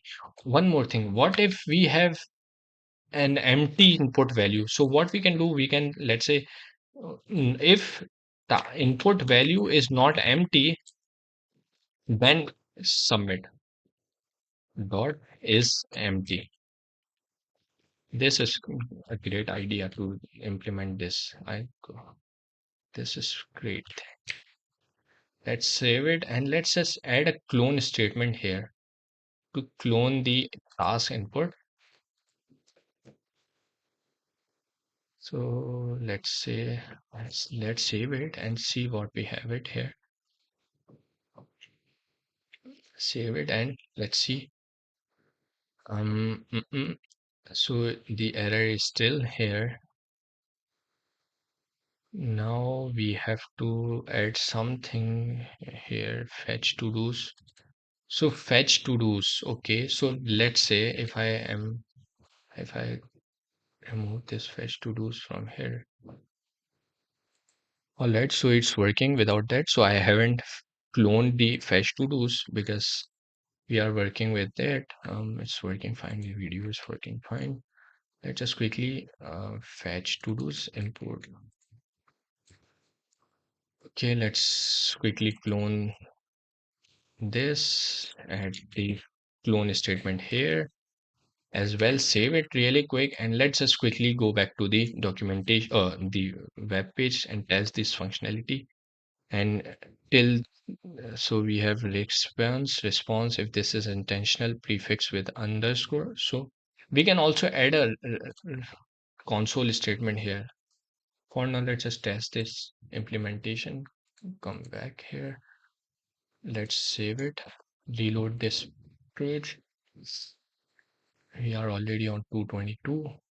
Okay, so let's just quickly open the network tab.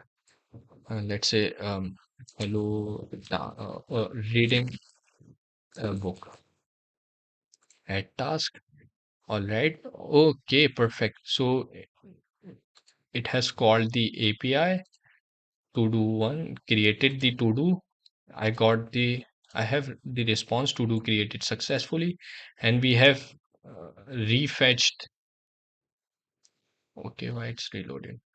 Okay, here you can see three tasks, and now if I, let's say, record a video add task, we can add a loader here, and here you can see fourth task has been added. And let me reload the page and we are good to go with this.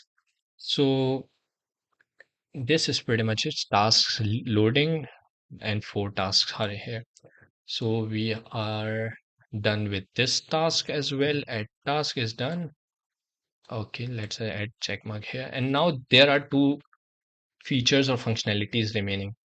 So I would suggest you to implement it on your own by yourself. And if you can push the code on GitHub and share with me uh, on comment box, in comment box, or through my DM. You can share the URL on DM on LinkedIn. So I would love to share with all the viewers on YouTube so that they can also review how we can implement this. As well as I will also implement this, and I will push the code on GitHub as well, so that you can check or match any of the thing that is missing on in your code, or any of the thing that is not implemented in your application. So this is pretty much it from today's video, and I hope you have learned a lot of stuff from this video. I have tried to explain each and every concept of front end related, all the concepts, as well as I have already compared all these frameworks. What's the difference between all these frameworks? Which framework gets a edge on the others? So if you have any queries, just let me know, and I would love to hear your feedback about anything, about video, about any of the stuff. You can share with me, and this is pretty much it. We will cover the remaining chapters from the next video about the object oriented programming and about the advanced features, let's say advanced traits, macro rules, and so on and so forth. So we will uh, be back with the documentation and the uh, formal lectures from the next videos. So we had implemented the we had already implemented the concepts, and we have worked with the web development. We have worked with the web development backend framework. We have worked with front end framework. So it's pretty much it. And this will be easier for you to just clone the Rust Yew boilerplate from my repository. I will share the link of this repository in the comment box as well. If you love this uh, repository, just give it a star here. You can give it a star here. And if this series is helping in you anyway, just let me know. Subscribe this channel, share it with your fellows, and like this video, and whatever the formalities are, what you know about that. So this is pretty much it, and I would love to share some theoretical knowledge about this video in my LinkedIn, on my LinkedIn, as well as on X as well. So you can also follow me there. So this is pretty much it, और आज के लिए इतना ही, और फिर मुलाकात होगी next video में. Be safe, be productive. Till then, bye.